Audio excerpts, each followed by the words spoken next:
Wait, so now I'm out. What's going on, man? How you doing? What's up, brother? What do you Oh, think of the last 2 weeks? Hold on, let me get up in the chat here. wow. Yeah, man. Everything seems like we're in paradise right now. Right? Yeah, can't believe it. Teams playing great. Um, Honestly, we're playing like we know we can, and we're finishing the games. You know what I mean? Have you scoped out the schedule on everybody in the division? Yes, sir. Well, only on us for now, but for us and the Eagles, I know the Eagles pretty much is terrible. For us, we have the same tough schedule, but there's at least 3 wins there out of the what six, I don't know six, about seven. three. I'd say there's at least two.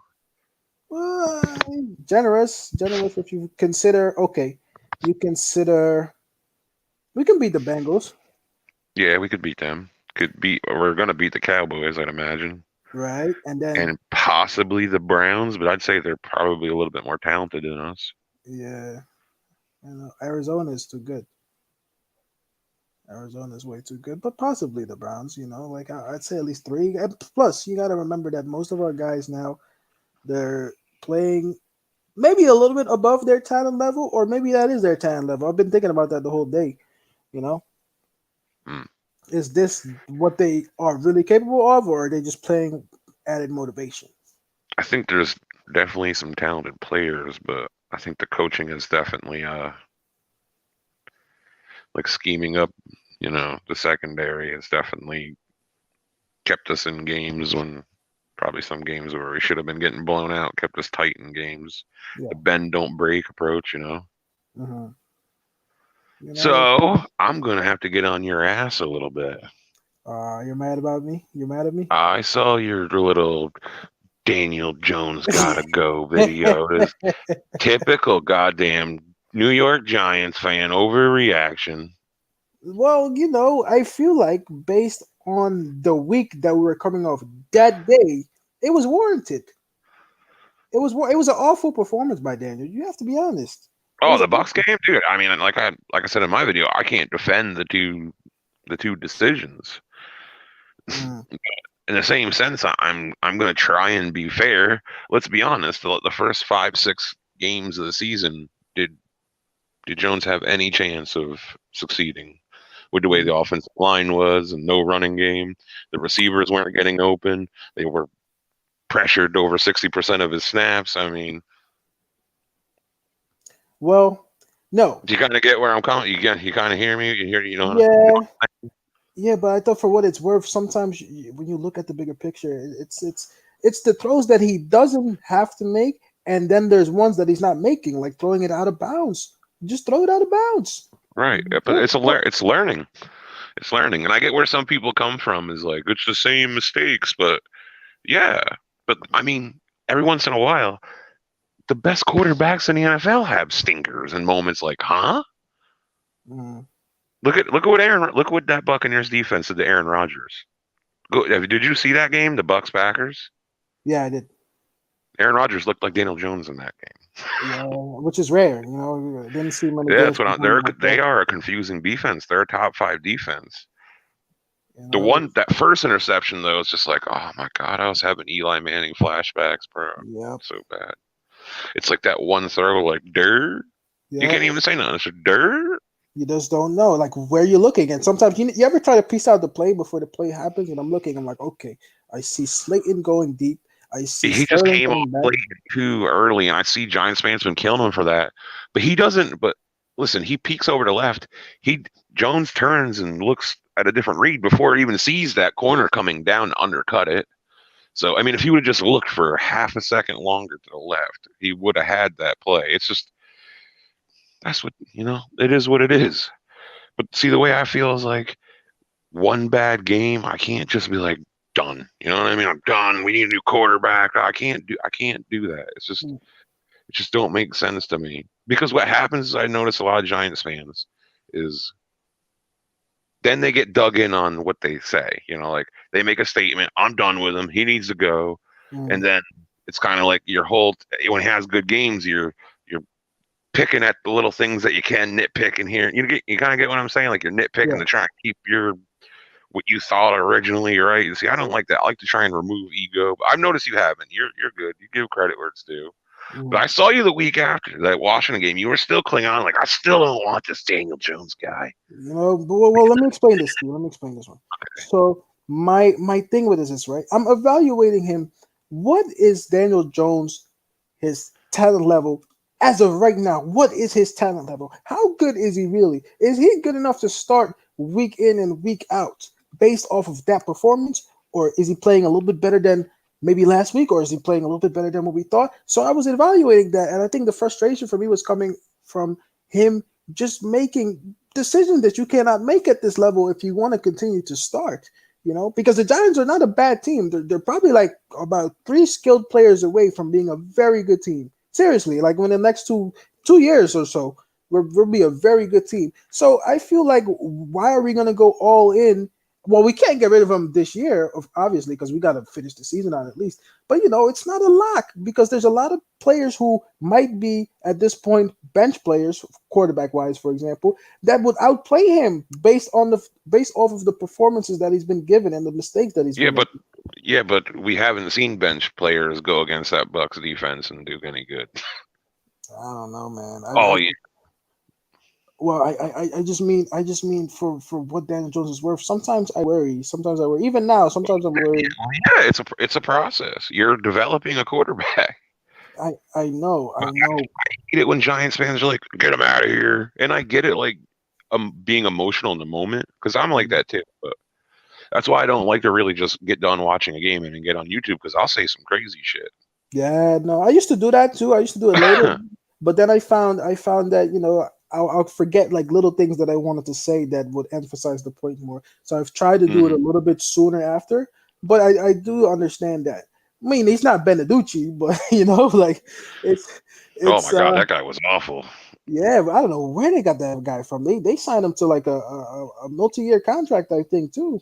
I don't know how they got him He there. was a rookie. He was a rookie this year, I believe. This year was his rookie year. Yeah, he was like a sixth or seventh round rookie. Crazy. He was throwing sidearms like he was Mahomes. I Yeah, he looked like a damn baseball player out there. was like, "This is your one chance." And you know what sucks for him too? I think it was a Monday. It was a Monday night game. Or was it Thursday? It was nationally televised. It's the Cowboys. That was the only game on. We're getting hyped for Beneducci.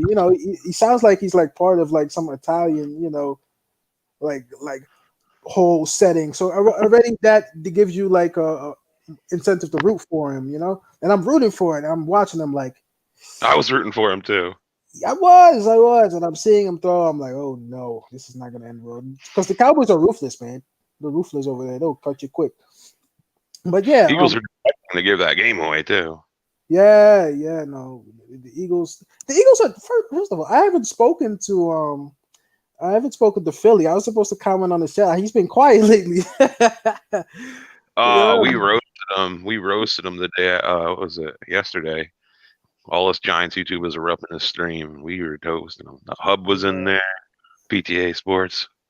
Oh, so damn dark in my room. yeah. Nah, The it's wife's funny, mother man. is here, so I can't Huh? be out. My wife's mother is here for a month till Thanksgiving, so I'm trapped in my dark, dungy bedroom. Sometimes you gotta get away a little bit, man.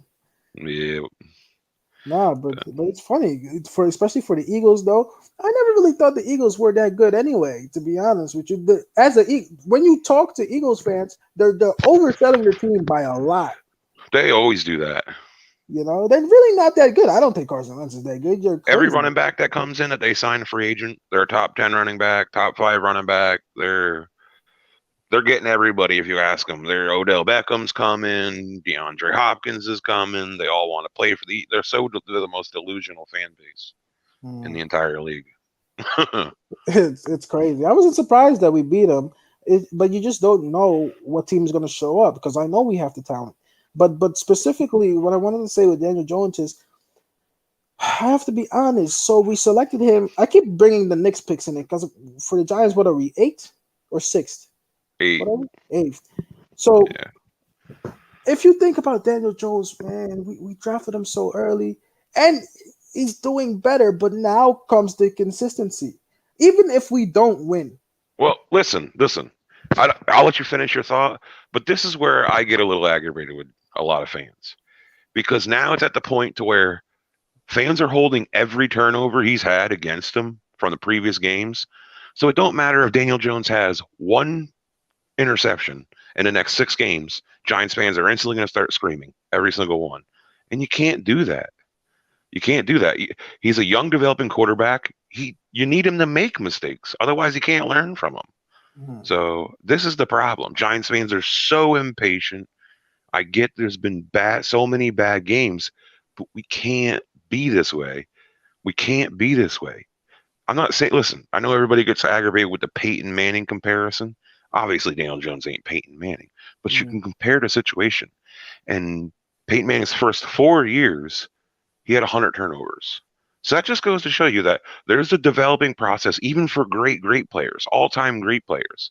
You're not. I don't care. And everybody likes to throw in, well, he's the sixth pick. You got to be different. No, everybody develops differently. And at the end of the day, if he develops into a top 10, even top 15 quarterback, and we build around him, we can push for championships in the years to come. And it doesn't matter where he's picked. Don't matter if he's a third rounder or the first round. Eli was never a super elite quarterback outside of a couple years. But do you hear anybody of us bitching about, taking him in the number one pick and you know what I mean? Mhm. So that's my thought on the whole thing, and that's why I get aggravated with a lot of Giants fans over it. Yeah, but I think I was reading. I like to read what people say, and like especially in the comments, because then you get a sense of what every fan says. So it's like, okay, Jones is not Eli, but a lot of people were saying even Eli, some of the mistakes he's making, it wasn't necessarily that in his early years, his developing years, and I get it, and that's my point. The turnovers that he's having are very unnecessary, and they kill us. Eli did that too, though. I mean, I listen. I'm not trying to compare. I'm just comparing the situation of a young quarterback. Mm, Everybody's like, oh, they try and say, oh, like Daniel Jones' first 21 games, 35 turnovers. Eli had seasons where he threw 28 interceptions and had 12 touchdowns, and he also had throw 10 fumbles on top of it. Eli's had years with over 35 turnovers in a season, and you're talking about a 7th, 8th year. So go yeah. ahead, run the guy out of town. But I'm telling you right now, when it clicks, when these quarterbacks click and it all comes mentally and they start getting it, it happens quick, it turns around. And if we chase him out of here and he goes somewhere on a stacked team and starts turning into a top 10 quarterback, we draft a new quarterback too soon. And he turns out to be another project and we're looking at the same shit 3 years from now. We're all going to look real stupid. And the Giants fans that were screaming for Daniel Jones to go away will disappear. And then Yeah. it's fans like me and you that are stuck having to watch our guy whipping our ass on another team. So that's why it sucks. It's miserable losing and the games and the mistakes. But that's why I say I'm patient and I'm willing to be patient. I went through the same shit with Eli. I get it. Eli obviously had a better arm, better pocket awareness. I also never seen Eli run for 80 yards too. So I'll give Jones a little. Early, right? And that's by the way, that scares me. Everybody's very happy about that. I don't necessarily. I think it's nice for now because it brings a different aspect to the offense. But he's getting hit hard, man. A lot of people weren't noticing how hard he was getting hit on some of those Mm, plays.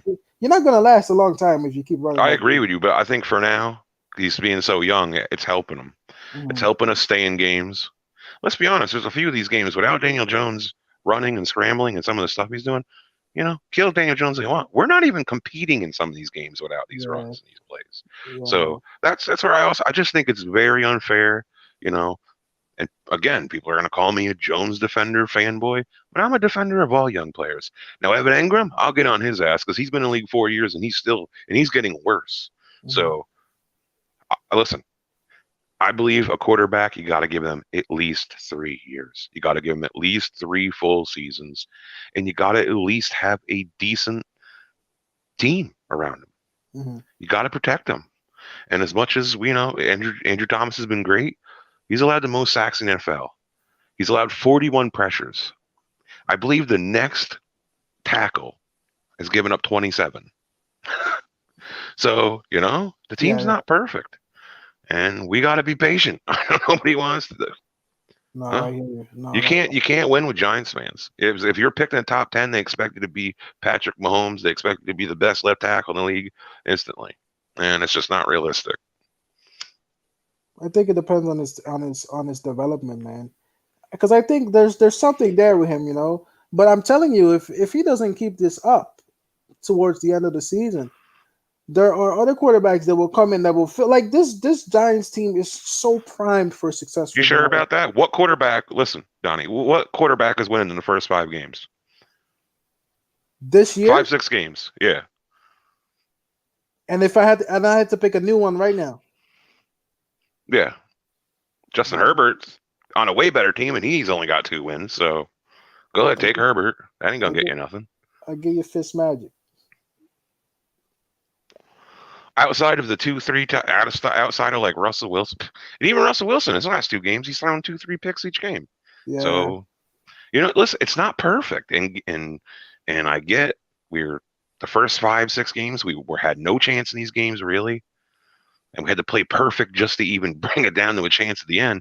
And then we Mhm. we see a game where we should have won in Tampa Bay, and then you make the bad decisions, and I get it, but yeah, the game's on him. But the only reason we were even in them first 5, 6 games was because of him. So Mhm. we got to. I just want to be even keel. It's going to hurt us if we chase this kid out of here. And be careful with the Giants ownership because they've listened to fans the last 4 or 5 years. Seems awfully weird. That's when our team started going down the shitter. So Mhm.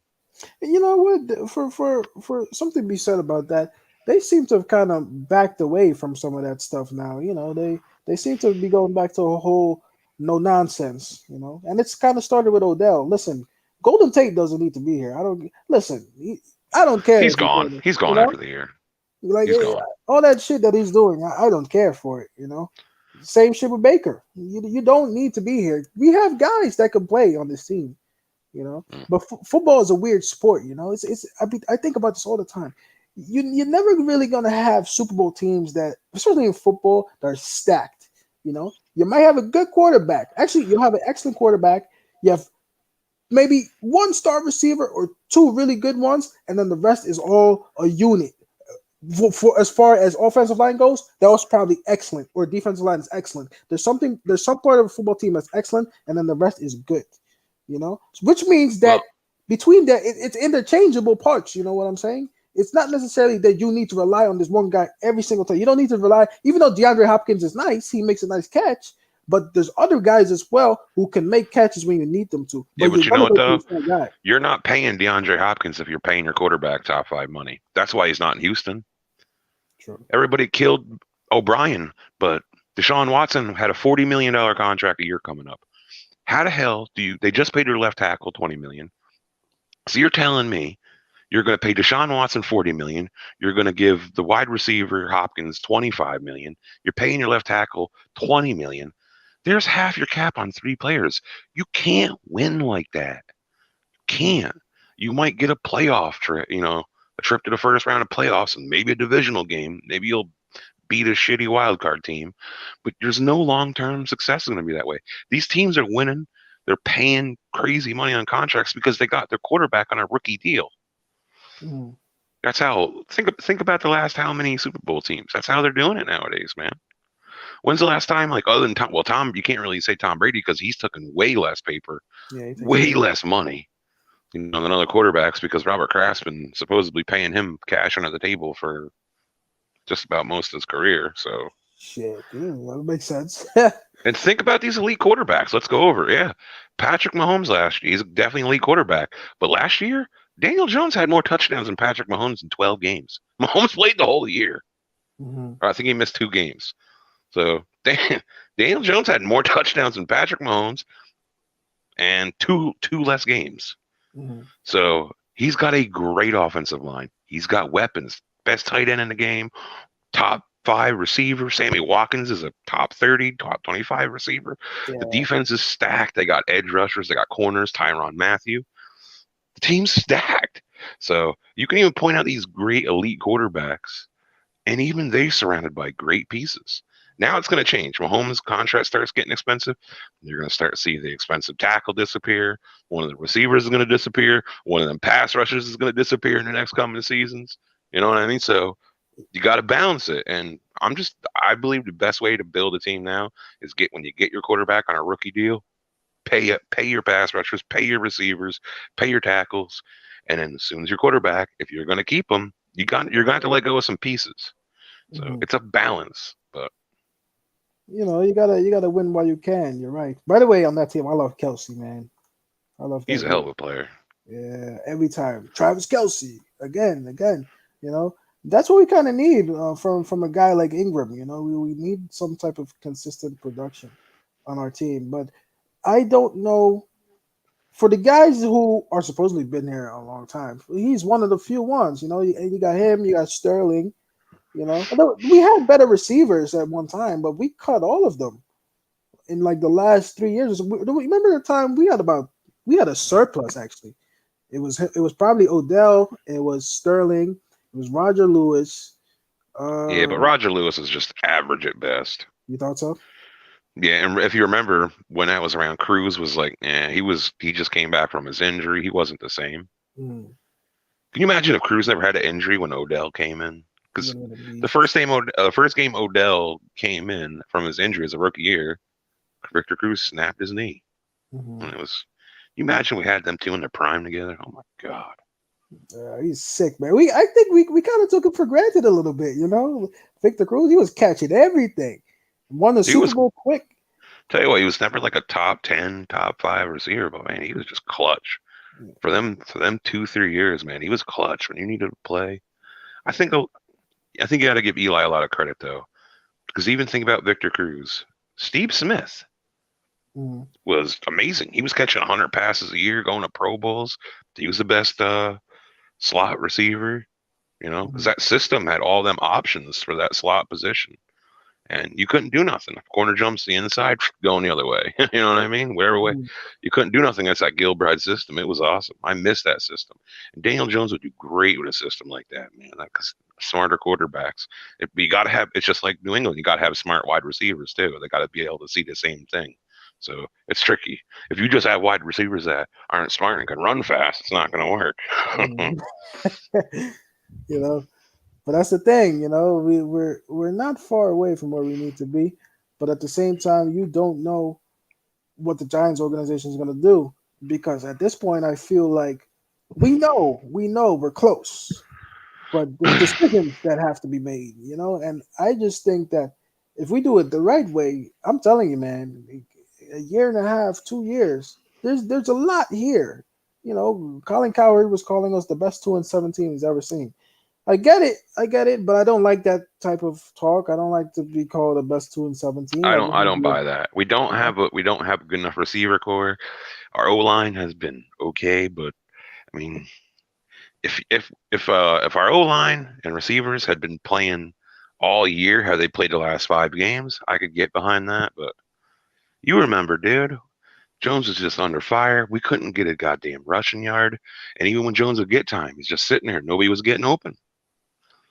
That's another thing, by the way. Sometimes I try to see what Jones sees. So if he's looking left, if he's looking right, sometimes he'll miss a read quickly because he tries to focus on one side too much. He has to kind of learn not to do that You know what some of because that is too?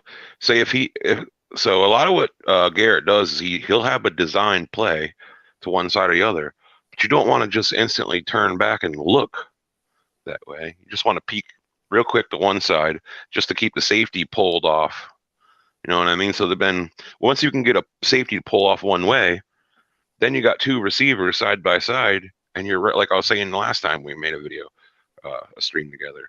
mm, He's not staring down a receiver. He's staring down that corner or that linebacker, and whoever he goes to, Jones's read is to hit the other one. mm, It's stick plays. They all run curls. I hate it. I hate it. It's a horrible play. And Garrett runs it so much, and Jones gets blamed for locking onto his first read, and it's just not what's happening. It's not reality. People don't know what they're doing. They're not coaches. I'm not a coach either, but it's like they all act like whatever they say. They're all armchair GMs nowadays. no, that's true. I'm just saying parts of Garrett's offense haven't done Jones any favors. with certain things. And obviously, fans hear one guy on Fox on 1 o'clock in a game and they hear something. They've already made their mind about the kid, so they're going to run whatever narrative they can to make them look worse. It is what it is. Fans are going to be fans, but it does aggravate me sometimes. It's just not fair, if you ask me. Hmm. You think DJ he can? You really think there's a way for him to really become a very good quarterback eventually? What would your window be for him? At least 3 years. 3 years. Yeah. If we can listen, if we can keep running the ball like we have the last 5 games, then that's going to help. That's going to help Daniel a lot. That's going to take a lot of the stress off of him. He's not going to have to play hero ball to even keep us in games. He's going to be able to hand the ball off 20, 25 games times a game, and he can just sit back and manage the game for now. So that'll help. It's just them. I don't think people. I've heard a lot of fans saying that we're just a quarterback away, and that is so absurd. It's the most absurd thing I've ever heard in my life in football. We're who knows? I mean, I like Andrew Thomas. He's been the worst left tackle in football for I think he can get better though, even though five games out of. He's been better, but uh, he gets Hernandez, penalized a he's lot. awful. He's awful, and he's good against the run, but he's just awful. Mhm. Allowing pressures. Well, even Zeitler, the first 4 or 5 games, he looked bad. He had like a 34 PFF grade, one of the worst guards, and the whole offensive line was so bad the first 5, 6 games. Mhm. And it's just like you start 0-5, 0-6, and the pressure builds. Pressure builds. Fans are going, "Oh, Jones sucks. He can't win a game. Ooh, he gets a chance. No clutch gene. It don't matter. It's getting hit." And a second and a half and getting Yeah. killed. No running game at all. The fans don't want to hear it. That's an excuse to them, but it's not an excuse. It's just reality. And if we're gonna give the kid a fair evaluation, we have to be honest with what's happening and the problems with our team, and we have to, you know what I mean. You got to put in the weaknesses of the team and what's happening. You got to use that in your evaluation process. So that's just how I feel. It's just a lot of it's very unfair. I get why some people are done, but a lot of fans are. It just feels like they've took all the losing from the last 8 years and put it all on the team that is now, and Mhm. that don't seem right. This is the second year of a complete rebuild. It's a whole new team, and you can't. I know we're sick of losing, but you can't throw all the losing from the last 8 years on the kids that are on the team right now. Not just Jones, all the young kids. Mhm. But you think no, a team wouldn't have picked him up though if I forgot the year that we drafted him. That the second pick we got, we could have drafted him way higher too, and probably got a corner as well. But it's whatever. I think for what it's worth now, we got some pieces. And you just talked about the run game. That reminds me, a lot of people forget Saquon is not playing. Saquon is out. You Yeah, know, so we got running backs here that are doing well, really yeah. well. Goldman's been great. You know, and I'm thinking about that shit like, hey, I don't know how you recover. Because what does he have again? He has an ACL or he's an ankle. Saquon. Yeah, he tore his ACL, and I'm pretty sure he tore everything: ACL, MCL, PCL. He tore the whole knee. Every Damn, tendon came off the knee. that's crazy. Yeah, you I don't. mean, that's most of it. Yeah, it's a recoverable surgery nowadays. The only thing I worry about Saquon is his legs are so powerful, man. Hmm, They say when you first replace it, it's like it's better than when it was before original. So hmm. it's your tendons are so stiff. They say it's easy to snap it again. You'll have to like do a lot of therapy and recovery, which he will do. But it reminds me of like we got kind of guys primed, and I don't know like if he comes back next year. I'm already thinking about next year. Like how is a guy like Gallman gonna feel if Saquon comes back? It's Well, but he's not under contract next year. oh, he's not. This is his 4th year. Oh, so he'll probably So I the think way you he's could I playing. think you could get him back on a reasonable deal though. I mean, if he wants to, he can make some money somewhere else though. The way he's playing, I right? think I think you get 2.5, 3 million a year somewhere. Yeah, you gotta start looking of guys you at least want to keep around. They don't People don't care about running backs. They'll just draft one in the 5th round nowadays. They're not going to pay somebody like Goldman. If you're not Mm, a top 10 running back, you're not going to get money. You're just not. They're just not going to do it. Look what we did. Look at what we did. Even if we didn't have Goldman, look at Alfred yeah, Morris. This Alfred dude ain't played Morris. in 2 years. we pulled him off, and we pulled him off the streets in 2 weeks. He's fucking running 30 yards on the field and body slamming people, beasting. Hmm.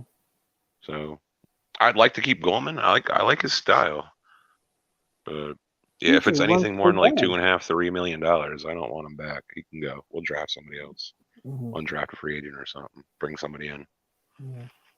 Now, you made an interesting video today. You were talking about coaching, and I'm usually, if you notice, I don't really focus much on defense as of yet, as far as coaching goes, because I'm still learning that. But you got to be honest. The coaching stuff is very solid. What we've put together, we've Hmm. we've put together individual plans that fit the way the team has to be run, ultimately through Judge. You know, but we have our weeks where, especially defensively, it's very, very inconsistent. But when it's Hmm. there, it's there. But we just have to find a balance between, even if we, because I don't even care if we lose. Like, I felt like against Tampa Bay, defensively, we played a lot better defensively against Tampa Bay than we did the following week. You know what I mean? So it's Hmm. like, I don't understand it. But then we lose against Tampa Bay, but then we win the next week. So it's like stuff like that I want to, because it's not just about winning for me, because the games now are going to get hard. So we're either going to get blown out in some of these games, or we're going to fight to the very end. There's no in between here, because we don't. I always said in the beginning of the year that we don't have the team to compete for a full game, and people would argue me. He's like, "Oh, what do you mean?" I was like, "No, trust me. Football is a long game. You can be in the game for maybe a quarter, and then maybe get to halftime down seven, and all of a sudden the game gets blown wide open because people stop playing. Like, who wants to keep playing if you're going constantly getting scored on? They're professionals, even if they're getting paid all this money. That's just how it is. You Yeah. know? You know what though? The last 2 weeks, the defense have really Patrick Graham's really done a good job of just timing blitzes just perfectly. It seems Yeah, we just got to learn. perfect timing. But yeah, we're a bend don't break defense, and it drives me crazy to play like that because it's way feels like way too much zone. I get you can't play man even half the time because we don't have the corners to do it. And so it's just a lot of different disguising. I mean, we're going to give a cover two look and disguise it into a cover three, and playing a lot of cover two shell, but we're going to make it look different every. And it can. It's just the thing is when you play like that, you're going to allow a lot of underneath stuff, and if you're not tackling well and you play like that, that soft coverage, you're gonna not only are you gonna allow points, but you're gonna allow points on long drives. And I'm more on the mindset that if I'm gonna give up a touchdown, I'd rather give it up in 2 plays and have an all-out blitz than sit there and let them take 8 minutes off the board Yeah, I know. on 15 plays and go down and punch it in. Because That's my mindset ultimately. That's just my philosophy of football. no, you're But you right. can also have games that get out of hand like that because if you keep that mentality, you can have a team go up 21-0 on your ass, and you got nothing to show for it. So Mhm. it's just a balance, and I felt like Patrick Graham's been going a little too much zone, and I've been bitching about it because it's been killing us in games. You can blame the offense; they've been scoring enough, but when you absolutely need the do not break on a drive to win a game, and it's close, they eventually break and like they let you down. But I got to give credit where it's due. The last 2 weeks, they made the plays. They What do you did. think? No, they did. They did. That they definitely did. And I feel like that's solid. That's solid from us to come back. And it's hard, because we haven't exactly been winning. I think for anybody that plays team sports, it's one thing to lose, but it's one thing to actually be winning the game and then lose it at the end consistently. I think like most of our games we were up. That's where coaching shows up too, because we lost so many games, especially early. This team could have wrapped it up. Mhm. This team could have said, "Oh, it's done." Maybe it ain't so much coaching because the division's been so bad, and everybody's like, "Shit, we're a game back," even how bad we are. Really, even though So you maybe if lost like how many? 7? maybe if the Eagles Yeah, had 6 wins, the Giants players would just say, "Ah, the season's over." no, but that's good for us though. Like, who cares? You can't control the division, and somebody's gonna go to the playoffs. They'll have I to. I think right now the Giants got to be the favorite. But let me look at that schedule though, because I'm I just think the worried. Eagles tops, absolute tops. Everything breaks right to get 5 wins because the They'll probably beat Dallas. They got one game against Dallas, and they got a chance against Cleveland. And other than that, they're not winning any of them games. We None. got one, two, two games. The Bengals, we can beat the. You think? Yeah, that's a winnable game. It's gonna if we don't win coming out of our bye against the Bengals, it's gonna be tough. Yeah, because everything else gets crazy after that. Yeah, we're probably not going to be going. If we can beat the Bengals, though, we're in a driver's seat. If we can come out and beat the Bengals after our bye, it's realistic that we don't even have to win a game till the last game of the year to the Cowboys. That's pretty realistic to me. Hmm. You know what? I see a Five, shocking five comeback. games, 5 games could win this division this year. That's sick, isn't it? Sick. I had a guy comment today. He's like, "Oh, well, you might think that the Giants are top of the NFC East, but the Steelers about to have 10 wins. Like there's more wins than the whole NFC combined." I was like, They "Yeah, do. you're right." You They know, do. They've also played the NFC East, so take it for what you it is. know, it's sick. They're doing good though. I'm a little bit surprised, but they, from a they are. distance, My wife's a Steelers fan, so really, yeah, yeah. My it's wife's a pretty Steelers good. fan, so we didn't get along week 1. No, I thought we played good in that game, and that was before the turnaround. I always go back to that game, and I felt like there's a lot of juice in our team, But We did. football, You know what though? I thought that was Daniel Jones' best game. yep, Other I than remember. that first Eagles game was pretty damn good from Jones too.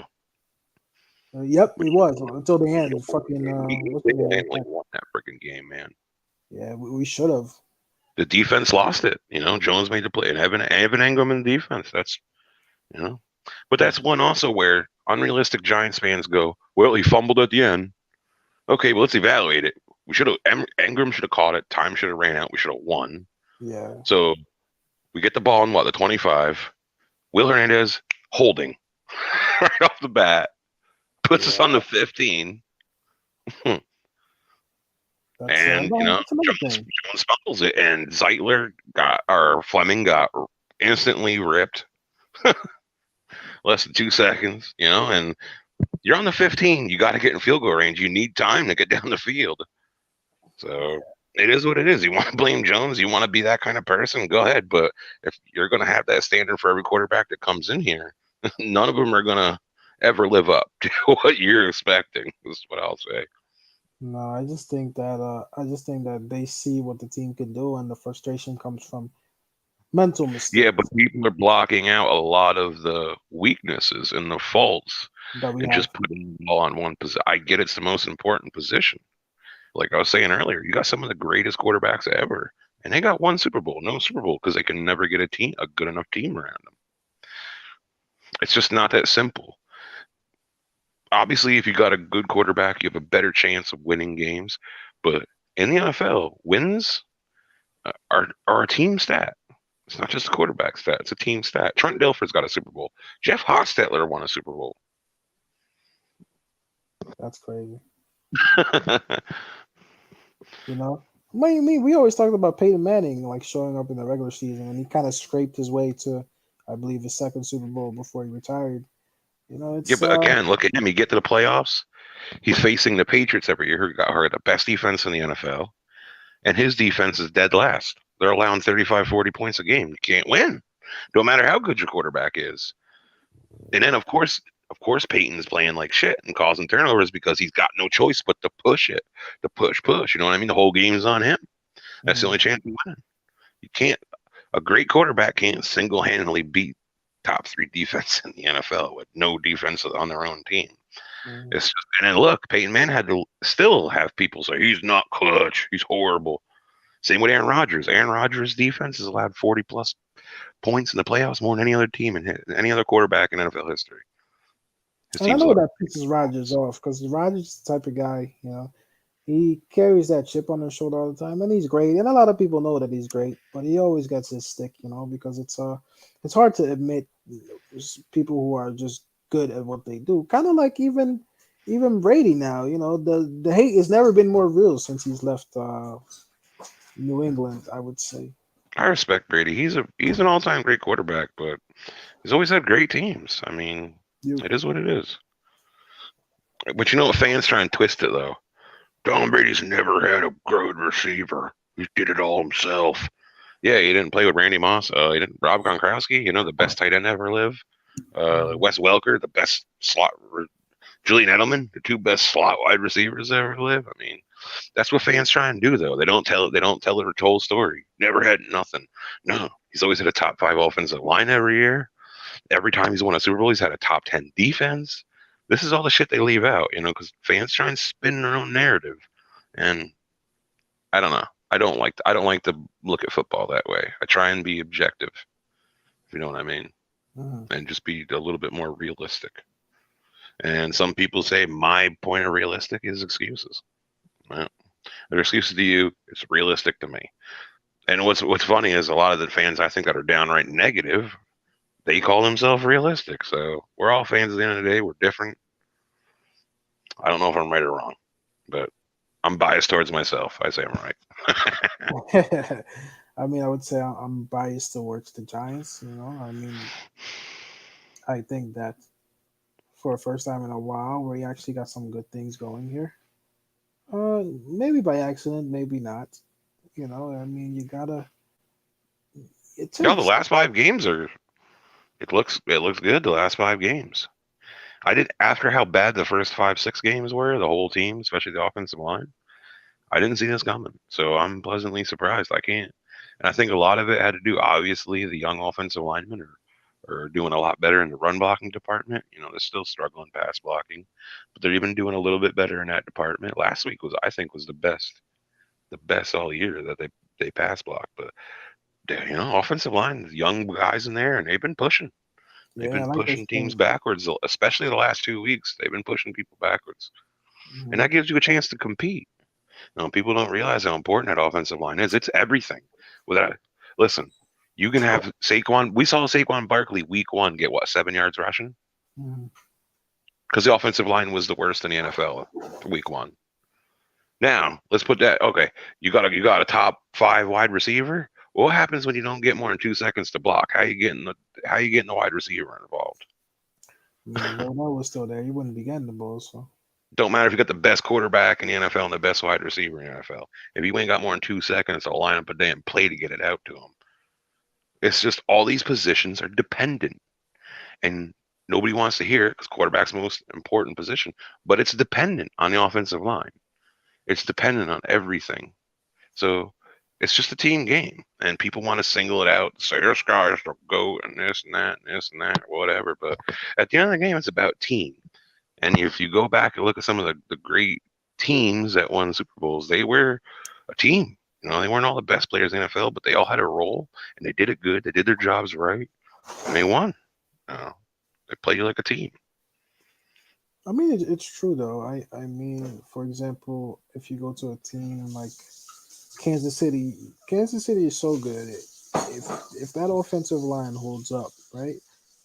It doesn't matter. It doesn't matter. Mahomes is gonna find somebody, and it's a touchdown every time because you can only block for so long. You know what I mean? You can only cover your guy for so long. There's too much space on the field. These fields are big. There's gonna be a window where he's gonna make it across to the other side of the field, and somebody's gonna be open because you can't hold for that long. So you're right. The offensive line is very important, but it needs to be built. So it's not just gonna come tomorrow. You know what though? Lemieux looks good. I feel comfortable moving on from Zeitler now, and that'll free up a good bit of money. And then Mhm. if you wanna, I'd like to sign like a middle of the road guard, take over for Zeitler's side. But you got one more year left on Hernandez. Throw him on the right side, and then we can focus on other things we need next year: wide receiver, pass rusher. You can pay one of them guys, and you can at least get a decent pass rusher in here for the money you free up from Zeitler, right? The 10 million, 13 million, whatever it is. Mhm. I would like a pass rusher, man. Like We need one. stuff We like would that. be so much better if we had an outside pass rusher. Oh my god. Yeah, like look at guys like we had guys when JPP didn't do that stupid shit with his hands, like Oh, stuff like like blue handoff, is that what you're talking about? yep, he's still playing though. Did you see what was it, last year before last he got in a really bad car accident too? I think so. I remember he did Yeah, he too. Like the second year he went to Tampa Bay or something. We traded him. He almost died in a car crash. He's a wild guy, man. You know, he was so good 2016, but it Mm. was like he would only play good on his contract year. His contract year, he'd be killing it. Used to drive me nuts about him. Yeah, he had talent, and he still does. Otherwise, you wouldn't be in the league anymore. I think he's on that Buccaneers team now. So They're what do you doing think nothing. about this? If the Giants get to the playoffs, it's looking like they're going to be getting the Bucks, Vikings, or Bears. Think about this. If we had 10 more seconds on the clock, we're beating the Bears this year Mhm. in that game. And the Bucks are just two stupid decisions by Jones away from pretty handily winning that game. Mhm. So if we could actually get into the playoffs, wild card, we're going to host either the Bucks or Bears or possibly Vikings because the Vikings got a really easy schedule the rest of the way out. And if the Bears don't start winning games, they're probably going to get the 7th seed. What do you think of that? We could get to the playoffs with 5 wins and knock off a team. I mean, anything is possible in the playoffs. Like, and that's how we were as a team over the years, right? We always kind of snuck in there, and all of a sudden we go to Lambeau Field, we beat Aaron Rodgers. You know what I mean? I'd never forget that. I will never forget that. That was ridiculous. Well, Nobody they gave were a us great offense, but if you remember that year, they were a bad defense. They were like 30th in the NFL in defense. Green Bay.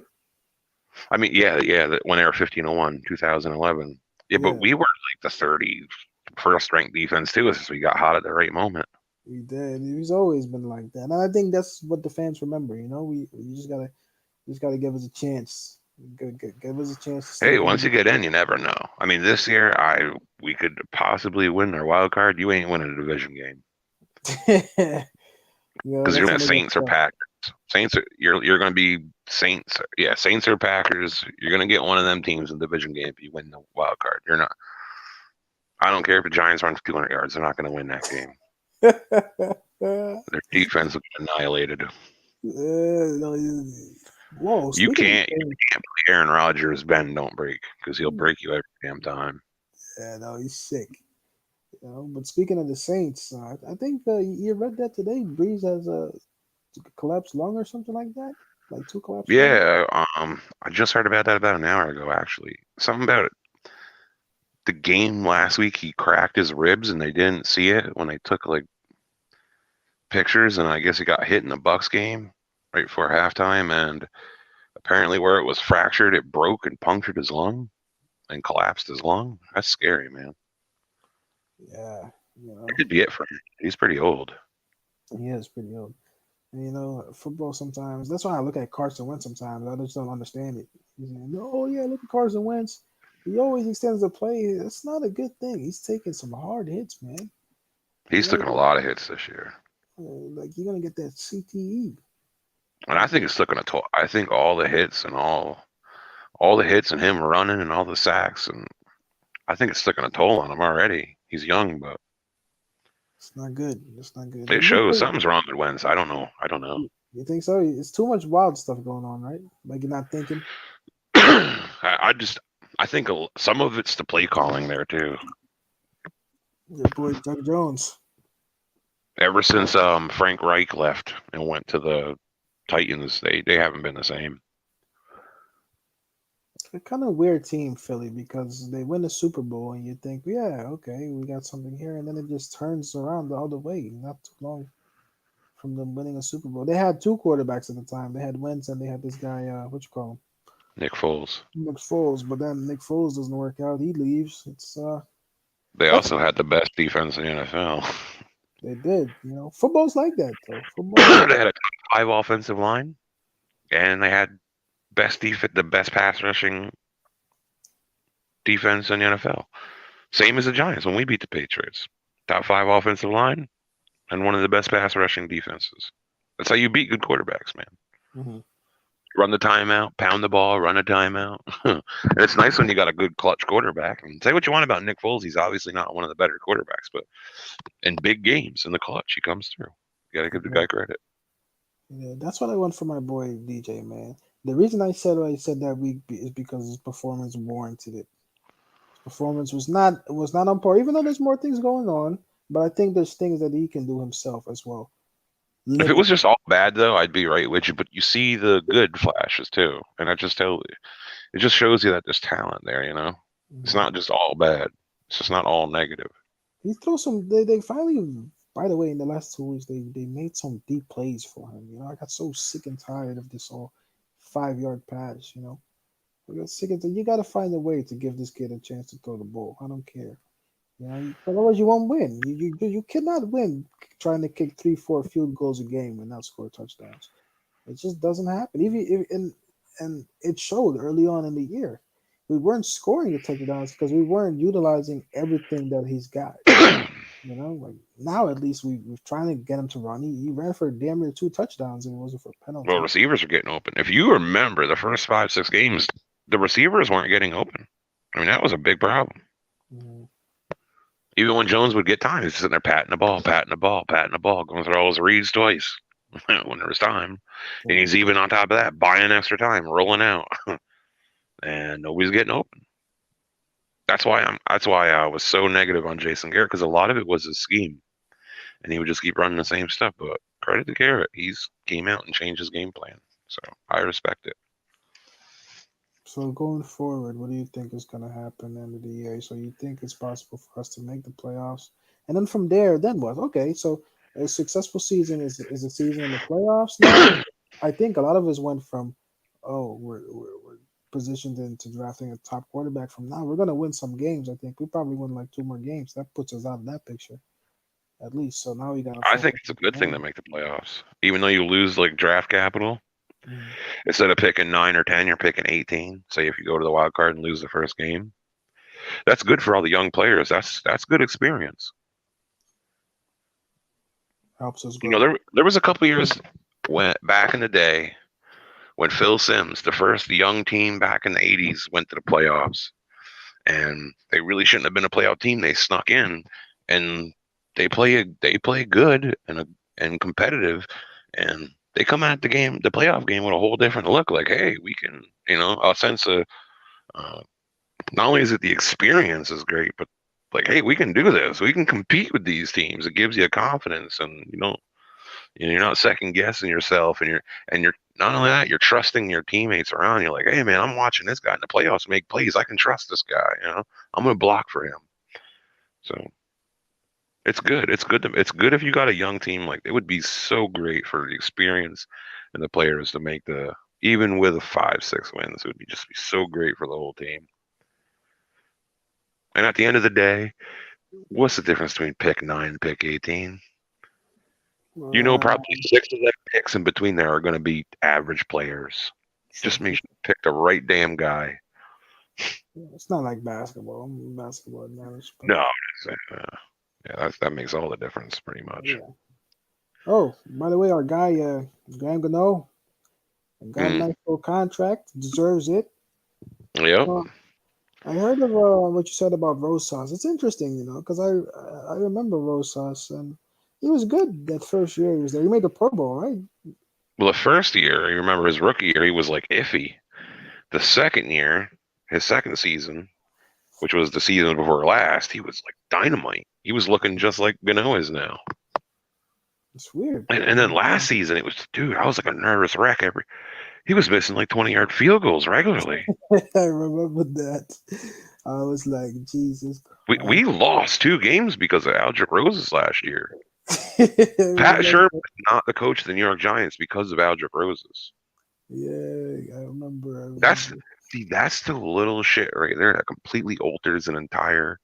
You don't realize how important these games and teams being competitive and winning games is. Yeah. Good players can end up going out the road, and we never get a chance to develop them or see how good there is, how good they are, because our fucking ownership is quick, so quick to push everybody out. It's not good. It's how the Browns been operating for the last 30 years. Mm. Bad teams don't. Good teams are patient.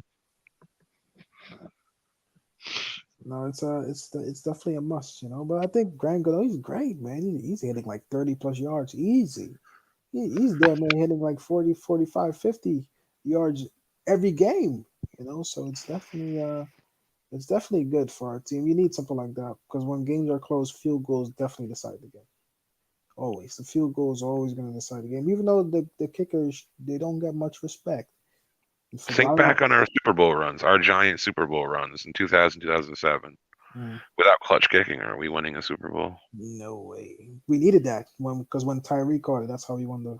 That's how we got the field goal in the game. I Remember remember. 2007, the Green Bay Packers game where it was like 35 below? Yeah, I used That to. Lawrence Tyne kick in overtime, that 50-yarder, that's a ridiculous kick in that cold like that. That's like kicking a rock, man. Yeah, Then he missed like three in a row right at the end. We should have won that game so easy. yeah. Those games, I remember your nerves would be crazy for those games. Dude, they were in overtime. He comes out the kick. I just watched a guy miss two 35-yarders, and he came out on a 50-yard field goal. I was like, this is fucking stupid. We just lost this game. But you trusted them to do it. And I And the think, way the way Eli was like getting it to Plaxico Burress, I was like, just go for it, man. mhm. Dude, I honestly about shit my pants when that 50-yarder went through, man. That was ridiculous. We go to Green Bay, we beat Green Bay. It's crazy. Thank you, London, Brett Favre, for throwing that pick. yeah, they still hating for that to this day. Definitely, Brett Favre is one of those guys. He played too long, man. He played too long. He should have hung it up maybe 2 3 years earlier. But when you got a name like that, you can kind of push it a couple years. So I know it's kind of like we're kind of middle of a playoff push, but what position do you want next year in like free agency? Because I think we're gonna have enough to get one, two big free agents. We What are you looking need for? two things: just a solid corner and a pass rusher, man. If you can get that, brother, we'd be. I'd like to draft. I'd like to draft a pass rusher because they're just Yeah, so expensive. they are expensive. If we don't make the playoffs and we got like around a 6 to 9 pick, I think you can probably get a good one What, a pass rusher? to come in. Yeah, and I think it sucks Lorenzo Carter's snap his Achilles because he was really starting to come around this year, man. He Hmm. was looking really good. I think that's what I would like to see because it makes all the difference in the world, man. That's like the difference between stopping people on third down, well, which we did this week, but in general, it seems like we always struggle at the very end, and it changes your whole defense when you got a guy who's constantly in there. You can look at other teams around the league, they just have these great pass rushers. So Leonard Williams is like hanging on to this. He wants Aaron Donald money. So say if we clear out Tate, Zeitler, and if the cap stays the same, you should have about 45 million. Are you giving Leonard Williams 18 million? I'm not gonna lie to you, I like Leonard Williams. I can't. Dude, if they give him more than like $15 million a year, I'm gonna be fucking furious. It's too much money though for him. I get it He's a because great player and all that, and I get like he'll plug up and get a lot of double teams there. So if we do get a top tier pass rusher on the edge, they're gonna have to pick or choose their poison. You know what I mean? Either I know. they double your best outside guy, or you double Leonard Williams. Then you got Dex in there. I get the bonus, the plus of it, but I think BJ Hill is suitable, and we bring Dalvin back for like 10 million. Then you got your run stuffer. I want to get a wide receiver next year. I want to cut Golden Tate, and I want Oh, to I want to get Galladay or the guy in Chicago. Galladay, is he the guy from Thing? He's from Detroit. Detroit. Hmm. He's a beast. We'll see. I think so. Then, well, let me give you this question. So, for the receiving core that we have now, is it really worth keeping? Because I feel like we're gonna switch that thing up, man. There's too many meh guys on that receiving core. Besides, obviously, what you call him? I just said his name like 30 minutes ago. Tate, C.J. Board, Nope, Sterling nope, nope, Shepard, nope, nope, Darius nope. Slayton. Slayton. So besides Slayton, everybody else can pretty much, I really don't think Sterling Shepard is that good, to be honest. Because he's playing at a position now. That's why he's a route runner. He should be in the slot. But they're not going to give But him we that. don't have a number one wide receiver, so Shepard's having to play on the outside. If you can get a number one receiver in here and Slayton's your number two, because they've been look at the last game against Eagles. The reason why we ran so good is because they sat back in bracket coverage and played deep over the top of the receivers. We had no choice but to run it. And then we started running so good in the second half, they started bringing down their linebackers and safeties, and then you saw the passes open up. But Shepard's having to play a lot on the outside because Shepard's a better outside guy than Tate.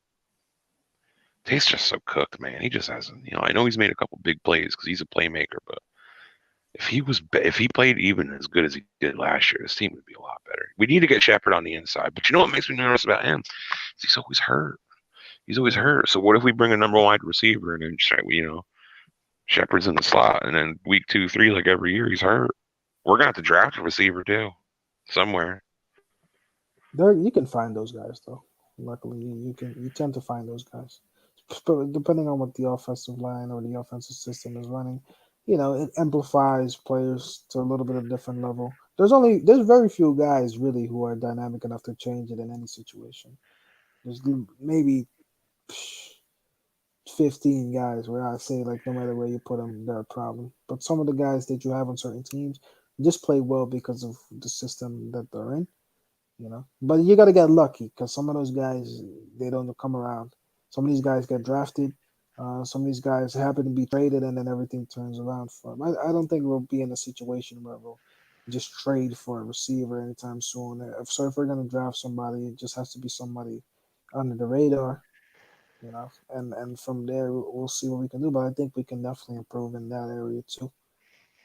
But for what it's looking like now, we'll play at least one more year with Daniel Jones, no matter what happens. He, Yeah, he ain't gonna leave anytime soon, which I think especially is fine. since Gettleman's probably gonna be back next year. So Yeah, he will be. He's done enough to stay here. To be honest, even if they end up with like the same amount of wins as last year, you can just tell the team's different, man. They're just maybe. all right. So let's say this. Let's say we re-sign Leonard Williams for 15 million. Giants go out and sign Kenny Galladay for 20 million. All right, you're going to save about an extra 20 million for your rookies and maybe in-season players here and there. So you got your wide receiver, you got Leonard Williams. Obviously, the rest of the team's coming back.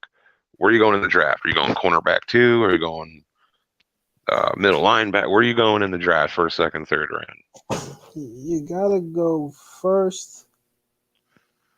Corner. You know what? It's funny you just say cornerback too, because the thing that happened with DeAndre Baker today, everybody was saying that they wanted to keep him because of that, and I'm saying first of all, he ain't no damn Deion Sanders, so you He could was horrible easily. last year. He really was, and I don't know what game people are watching sometimes. I don't know. I don't know what they were He was watching lost because at the games. Most of the games. Let's get it right. He was lost. he was getting burned play after play. I don't know what people see in him. He He was couldn't like play on the. zone. He couldn't play zone. All he can do is press man. That's it. It's weird. It's weird because him and we drafted bad. Let's be honest. At those DB positions, we drafted so bad. We remember. I don't know if you remember Eli Apple. It was the same issues. Well, With DeAndre Baker was the best corner in that draft. I think a lot of that was coaching. If DeAndre Baker came in there acting the way he did with Pat Shermer, if he would have came in there acting that way with Joe Judge or Tom Coughlin, it would have been a problem. He would not have been acting like that. He would have known his damn playbook. you think it would have He helped? wouldn't. I guarantee you, he wouldn't be sleeping in the meeting. He Yeah, would have yeah. been home. He would have been sent home, suspended. He would have, you know. And I tell you what, when you're suspended a game and all of a sudden your game check don't come in the mail, that'll wake you the fuck up real quick. Oh yeah, trust me, because these guys start living life, and I agree with what you said with that today. Your whole life changes. Once you finally get to that stage where you made it to the NFL. This is what you've been training for. You got to change too. It's not fair. It's totally not fair. But I mean, I think it's a pretty good sacrifice. It's a pretty easy sacrifice to make. You're Think going to it be a is. millionaire. You never have to worry about money ever again if you're smart with it. Hmm. You And know, when you're a first round pick, yeah, I mean, just even your your guaranteed money on your rookie contract, If you It's a just lot of live a money. norm, you could even live a pretty lavish lifestyle as long as you ain't going out buying a $10 million mansion. You can live your life comfortable just on that. That's what I would do. But you said So okay, it's 1, 2, and 3, right? So so we re-sign Leonard Williams. Basically, the mm, whole team's back, but we re-sign Leonard Williams and we bring in a number one wide receiver. oh, if wow, that changes everything. So we have a number one wide receiver because if you draft a number, if we get a number one wide receiver, then you can instantly you gotta go solid up somewhere in defense. Somewhere in defense, you gotta solid up. So you So my going corner or cornerback too? Is that what you're thinking? yeah, yeah, because now it makes us able to stop some type of threat that we have on the field. Because sometimes I could see us ping, ping, ping, ping, ping. After we score, they score right back on us, you know? And I think that we haven't had that in a long time. You know what though? I hate to say it, but the way that this system is, it's not meant to get after the quarterback. It's meant to play good coverage on the back end. I think I think you can bring Kyler Fackrell back on like another 1 year deal for 5, 6 million. And I think you got to take a cornerback with the first round pick. I think you got to take the best cornerback, man, you can get in the first round pick. But it's a Because tough second pick, round, you can man. take your pass rusher. I mean, you're obviously going to get a project guy. He's not going to be guaranteed, he ain't going to be like 90% probability to hit like one of the top first 10 picks. But there's a lot of pass rushers that hit in the second, third round. Look, Lorenzo Carter, third round pick. O'Shane Zimenez, third round pick. Wait, Lorenzo Carter was a fourth round pick. So was BJ Hill, right? Mm, Yeah. Jason Pierre-Paul, second round pick. Justin Tuck, third round pick. Michael Strahan, second round pick. Osiu Minora, second round pick. All of our best pass rushers are not first round guys. those are None of them. all legendary. I miss OC, man. OC was great. Sure. Him and Strahan. It was different back then, you know? That was like the identity of the whole damn team, you know? Which is, He we was great at miss. stripping the ball, man. Yeah. He was one of the best for years of that. Other than the two outside guys that played for the Colts, man, OC was like one of the best. Yeah, I think we have Prince too. OC, Robert Mathis, and Dwight Freeney. They were the three best edge rushers stripping the ball for that 10-year stretch. It's nice though because OC always had a good pass rusher opposite of him that was a little bit better than him, so the offensive line had to focus on them. Mhm. OC's first 4 or 5 years here, he had Michael Strahan, and come on, Michael Strahan was a fucking beast. They used to double him every play, and he'd still get sacks. Mhm. And then right on cue, Michael Strahan retires. Justin Tuck fills right in. Boom. Never Not know only how. that, we had Matthias Kiwanuka, and then we had all them good defensive tackles. We had Linval Joseph, we had Barry Cofield, we had Chris Canny. Oh my God, we had so many fucking Oh, great. don't say that. Oh man, those were great times, man. Those were great You, times. it's pretty nice when you can just sit back and play coverage and only rush four. Damn, they were good. But how did it get like that though? It was just calculated planning, You know right? what it is? It's when you already got two great pass rushers and dumping a second round pick because you can afford to spend a second round pick on another pass rusher and you don't need him to be great right away. You can develop him. Sometimes it's best to draft early where you're the strongest. Not only that, by the time they're developed and they're coached the right way, you don't have to pay one of these guys when one of these guys are coming up for a big contract. See ya. You can let them go. Yep. And you Go got the on. next guy to fill right in. You keep cycling in players. That's what the good teams do. That's what the Patriots do. They cycle in players. They know that they get the guys that fit their system and they cycle in players. They barely ever pay anybody. You know the people they pay though? Think about it. They pay their cornerbacks. And it's Mhm. the same system we're running. You need cornerbacks in order for the system to work at its highest.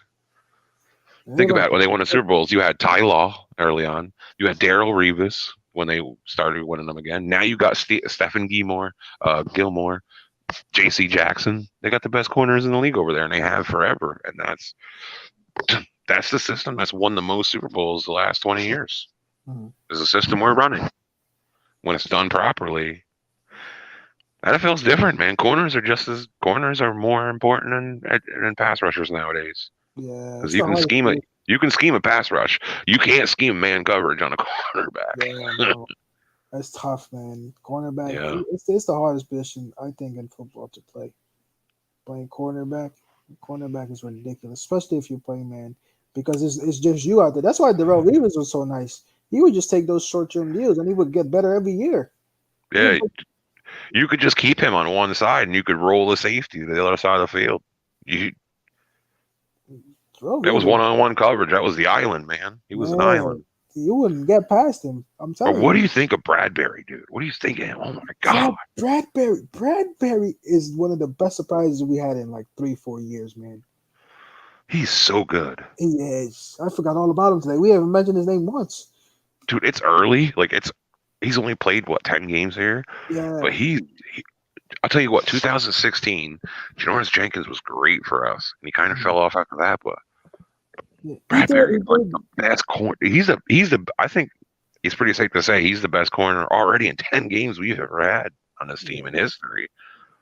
definitely on this team. Definitely on this team. He's by far, and he stands out. Because I got on him a little bit early on in the season.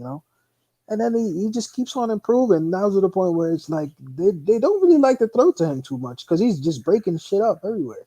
Well, he allowed that one touchdown the first game, but it was a pick play. It wasn't his fault. The other corner that was next to him ran into him. hmm Yeah, I kind of got on him earlier, remember, but I still felt like there was a lot there, and yeah, like we're right. There's a lot there with that kid, man. I'm telling you, he's definitely We gonna. got him for 3 years too, man. We got him Yeah, locked down for 3 years, and he's not even like I don't.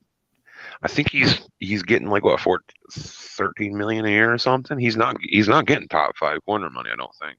hmm Wow, what a steal for 3 years though.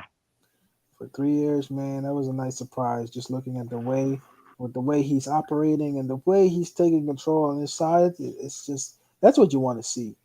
You just want to see developments in positions. So now if we can get that together now and we can get a pass rusher and we figure out what type of identity you want to put. So what are you speaking of that? What is our identity now? Oh, We it's do we are a disguised zone team. We run a New England system on defense. all these New England guys. We do. We are running Bill Belichick's defense. Yeah, that's funny because all these guys from New England they go on to great success elsewhere. It's either that or it's you know Andy Reid system. you know what's smart though about the way the Giants are doing it? Like a lot of these teams leave a lot of these coaches leave from New England, the guy from Miami and the bearded asshole that went to Detroit. But what they do is they sign all these New England Patriots players that are leaving because it's their same system and they overpay them. Bill Belichick cycling in players into a system, and all the ones that become too expensive, he's pushing out. And all these coaches that leave under the Belichick tree are overpaying for all these guys, and that's why they're not succeeding. But Giants haven't done that. Targeted all the they haven't targeted all the New England players that came out, like Kyle Van Noy, that friggin' Dolphins gave $20 million to, which is ridiculous. Yeah, We didn't go for them big giant contracts, man. Blake Martinez, man, another signing. Wow. he's Wow, what a amazing, sign. right? Tell me now, he's amazing. Amazing. You Yeah. do you can go back to my videos on my channel and look at um, the free agents, like my conclusion of the free agency. And Giants fans were killing Blake Martinez. He's horrible. He's passive. He don't hit the guy. He just sits back and gets free tackles. And the first thing I said about Blake Martinez, I said, I give it a game or two, and every Giants fan will change their opinion about Blake Martinez. Mhm. Every single one. He's going to be just fine. I was intrigued, though, by Corey Littleton. But the thing that always made me hesitant about Corey Littleton is because that system, the one gap system that Wade was running over in the Los Angeles Rams, makes the job real easy on middle linebackers over there. And we brought Ogletree and in that horrible trade gave him 10 million a year, and look what Ogletree was. He was trash. Hmm. And so far, Corey Littleton came out of the Rams, went over to the Raiders, and he has not been good. Other than a play here and there, he's not been good at all. We got the best middle linebacker and the best corner this year. Byron Jones, the one that all the Giants fans were. This is what I mean about Giants fans. They think they're all better than the GM and the coach. If the Giants fans had what they wanted, we'd have Byron Jones right now and Corey Littleton, and we would have drafted Isaiah Simmons. We'd be fucking trash right now. No, it's on the motion. That's why I can't even join that group on Facebook, bro. I couldn't do it. It's it's They're it's, con- horrible. it's constant hate back and it's not like the Knicks. The Knicks community is way different. You know, we love each other. We've We all learned though. I think we've watched the horribleness for so long and selling all our young players off to bring in these overrated players. I think we've all been educated enough to where we all realize that we needed to go in a different direction and do something different. yeah, you know. How you feel about that? Was you were still talking about the Knicks? Yeah, but what do you think about what I just said? I mean, Um, am I close to being right?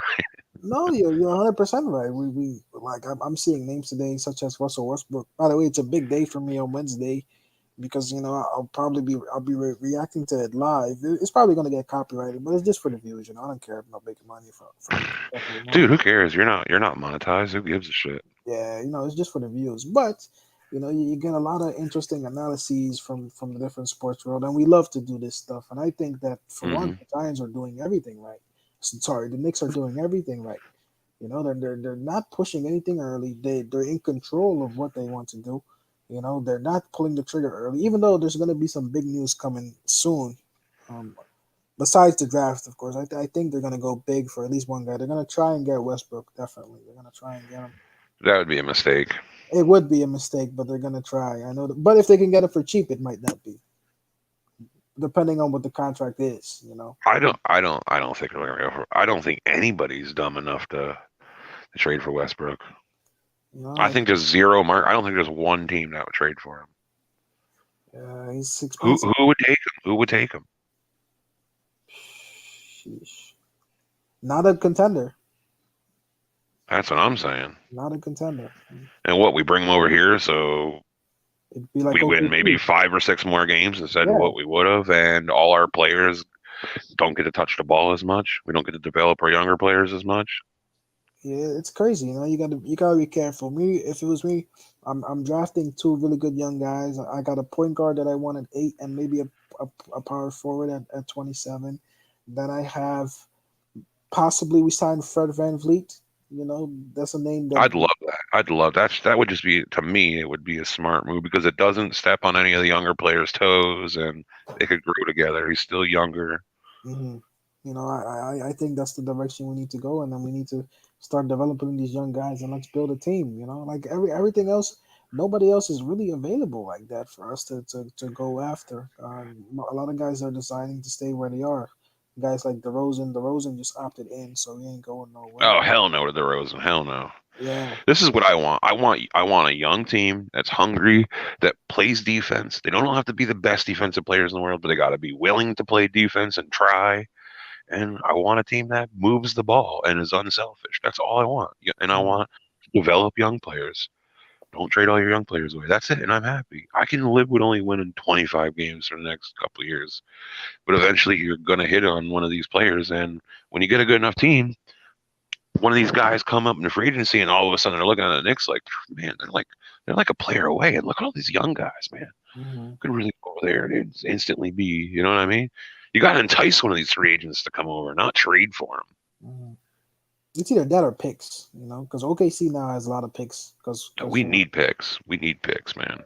same thing Boston had too. Boston had all these picks, and they got a couple of good guys, you know, and then contender now. You know? Speaking of that, I don't know if you heard today, but this guy, James Harden, wants out, and apparently he wants to come to Brooklyn for like 50 million. I think that would be a mistake on Nets' part to bring him Yeah, in. yes, it would, but I guarantee you, they if they can, they'll do it, and that will be that. And then you'll have a situation where you have Kyrie Irving, you have KD, and you have James Harden, all on the same team. It doesn't make any sense. I don't know who's gonna be shooting the ball, but Harden's going to be shooting the ball. He ain't giving up the ball. and then what happens with Kyrie? I thought Kyrie left to be the man. No. Kyrie will start screaming about the Earth's flat and have a psychotic break and get traded. It's crazy. Sometimes in basketball, that's weird. Basketball is the one sport where you can't have too many good players on one team that are ball dominant. In football, you Well, can. there's only one ball. There's only one ball. Look, somebody's got to score the points, right? That's sad. Sometimes instead of having an extra superstar, it's just better to have a couple of role players to just fit in what they do. It's crazy. Maybe in video games that works well, I guess. You got all the best guys, and it doesn't matter who touches the ball; they all score. In real life, it things don't tend to go that way. In real life, a couple guys have a bad shooting night. Your three best, four best players, you can lose to a team that's good and passes the ball, and like the Spurs. They never had the best players ever, but they were unselfish and they played team basketball. Hmm. I think that's what the Knicks need, man. We just need to for the Knicks. I'm really preaching patience. I'm really preaching patience, man, because we're not that far. Like we literally, I like the fact that we have it in our hands this time. There's no Carmelo anymore. There's no Stoudemire anymore. There's nobody that can control what we do anymore. We're really just our own decisions away from becoming good teams, and we're not trying to overpay anybody, and we're not going all in on anybody except maybe our rookies that we have that we think are good players. Not rookies, but maybe first, second year, like Mitchell Robinson, and then you have Arthur Barrett, and then whoever we draft Wednesday Well, is gonna be part of that plan. mid level free agents that you bring in, sign them on a 2-year deal. Contracts that you can get out of. Mm-hmm. Uh, Instead of don't signing, don't don't so don't sign Joakim Noah contracts. So like, fuck. he's making a lot of money riding his little city bike around the city. I don't know if you saw that. That dude robbed the bank, man. He never really played after that. He made some good money though. Wait, he played last year, didn't he? He was on He kind of played in the bubble too, because no, not yeah, everybody. he was on one of the playoff teams. I remember. I didn't watch a lot of the playoffs this year. Knicks weren't in it. I wasn't interested. Yeah, they might actually do a play in maybe next year. Once I heard all the Clippers players didn't even want to be there, I knew the Lakers were going to win, so I didn't have much interest in even Mm. watching. Good for LeBron though. Get you another title. That might be his last one though, because I think that there's some other teams now, like the Mavericks, that are gonna come up soon. Yeah, man. Yeah, that kid is good, Luca. The only thing I worry about Mavericks is us Knicks fans know Kristaps, when you need him and the team starts going, he'll get fucking hurt somehow. Yeah, that was the knock on him because of his size. He's a little bit too big at his size to move the way he does, and he doesn't seem to put on the weight that he needs to put on. Yeah, it's his build, right? You don't have enough muscle. He's No, I a remember. little too thin. Yeah, no, I remember. Notoriously, if you watch the games that he would have against Golden State, the one player that would dominate him in his position would be one of the shortest guys. Would be Draymond Green. Draymond Green is not that big, but he's strong. And Porzingis would not have a chance against him. And that showed me a lot for Porzingis because he's too big to be dominated the way he does, but he doesn't have the muscle necessarily to push around people when you need to. But he was good. He was a good shooter. When you needed him, he could do a lot more than people ever thought. I mean, hey, we started calling him the unicorn, but I just think that I wish he would have stayed, man. With the uh, way the teams, with Mitchell Robinson now, and then all these defensive players, and RJ, and who knows what we get out of this year. He took off too early. he did.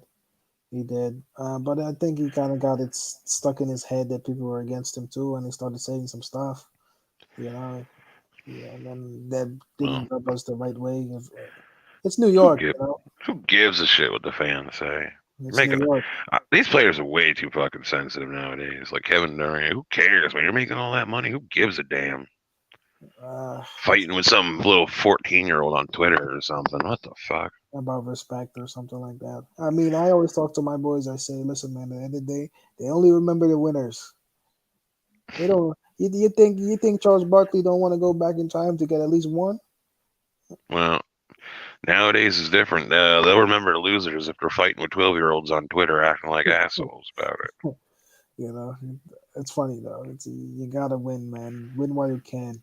Steph Curry, low key has like how many championships now? Is it three, Three, two three, I think.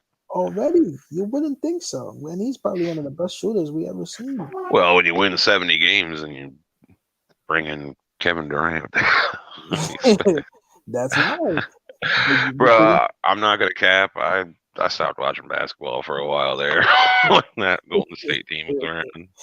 hey Because man, you know what it is, you lose interest. And yeah, like Cleveland could have competed, but they couldn't stay healthy. Kyrie's always hurt. Kevin Love's always hurt. So what's the sense? You knew somebody was gonna get hurt. And even when LeBron was with the Heat, Dwayne Wade was always hurt. Chris Bosh was always hurt. People are always hurt. Come on. yeah. That's a testament to LeBron, though. I for the sake of it, actually, because people kept talking about how Boston, or especially Paul Pierce, kept talking about how they would. No, Garnett would talk about how he would dominate LeBron. If you go back and watch Oh, those that's videos, ridiculous. Don't listen to you, him. did you watch those videos in back in the Yeah, Paul Pierce acts like a total idiot about LeBron. Total day? idiot about it. They LeBron, were just such a better team. I don't even know why they still run their mouth about it. it's crazy. It's crazy. I couldn't believe how fast LeBron almost beat him by himself. It's He's actually, strong. yeah, it's actually quite embarrassing how they barely held him off when LeBron really had nothing. Early in the years, he was passing to guys that I could not even remember their name now. Larry Hughes and What's that other Anderson guy? Varejao. What was that? Ilgauskas, some big ass white Russian dude out there.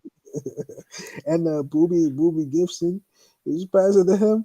I was like, Yeah, damn, that was the team. You wouldn't think so, man. You wouldn't think that that's the guys that he was playing with. But they drag him so bad for these things. Because imagine if he had a solid team those years. well, Check nobody it. can drag a bad team quite like LeBron. I'll give him that.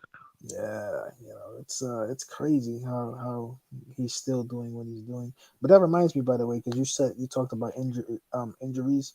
There's Mm, a guy, Gordon Hayward. He might be available. I think he's like, mm, I'd stay away from him. you think he's injury prone still? Yeah, he hasn't been the same. He just hasn't been the same since the injury there. He broke his leg or what happened with him? Yeah, a few years ago, right? Yeah, I remember that. That's bad. That's bad.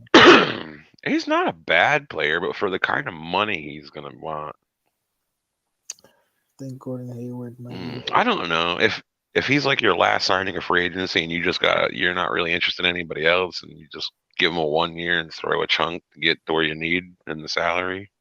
Mhm. Okay with it. It's But weird, if you're man. giving him a 3 year deal, I'm fuming. And you're giving Yeah, him any kind of good money, I'm pissed. kind of hesitant about it. He's just a good role player. You know what I mean? You can't Yeah. pay him like a star. But it's just not.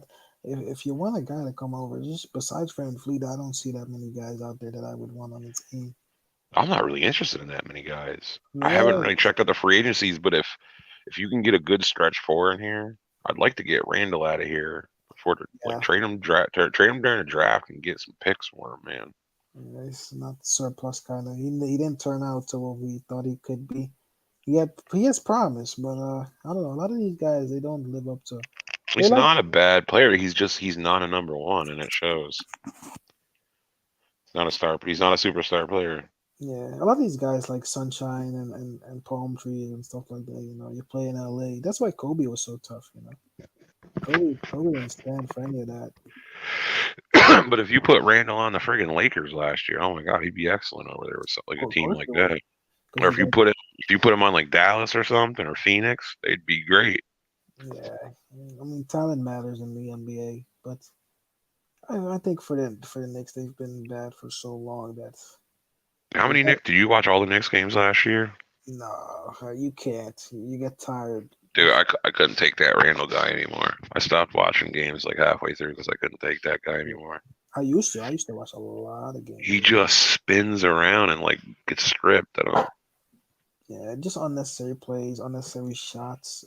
He's Question. like dribbling and shit by the 3 line and spinning like he's fucking Jordan. I don't know what Yeah, that guy's doing.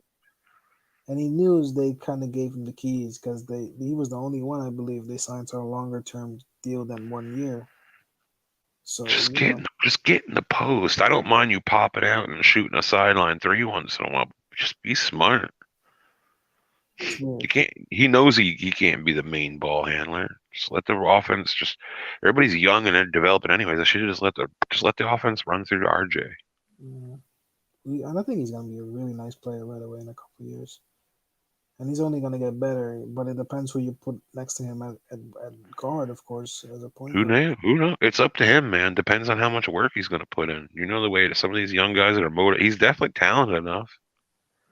Because he was the best player on that team with Zion actually until he kind of dropped in form. I don't know what happened. Zion, man, them injuries make me nervous about him. Yeah, he's too. He's kind of. He's first of all, he's not in shape. I don't I was know. praying Memphis would have took RJ though. I ain't gonna lie. Yeah, Yeah, I was praying last year that oh shit, what's the point guard's name would have fell to us. John Morant. Yeah, yeah, I wanted Morant to fall to us. Yeah, I remember that too. Memphis got the best pick, man. The whole damn draft. Yeah, I know. He's a couple of those guys, and even if you go back a couple more years, a guy like Donovan Mitchell, he must have been like the eighth pick or something like that. You had a chance to take him. Yeah, That was the year we took Frank Nikita, right? yeah. It was either Nikita or it was I forgot, but it wasn't anybody meaningful to be honest. I could have swore it was the year we took Nikita. I'd almost put money on it. I don't want to think of. I don't even want to look it up. I, lo- I obviously he's not close to Donovan Mitchell, but I've completely done a 180 on Nikita. And you know what's crazy about that? There's guys that were attacking me the other day about that because I said that it makes no sense to try and continue forward with trying to develop him.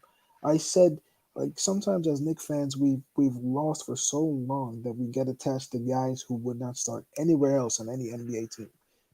We're keeping guys around. I I guarantee. think Nikita starts on every team in the NBA though. Yeah, at some kind of a role player level.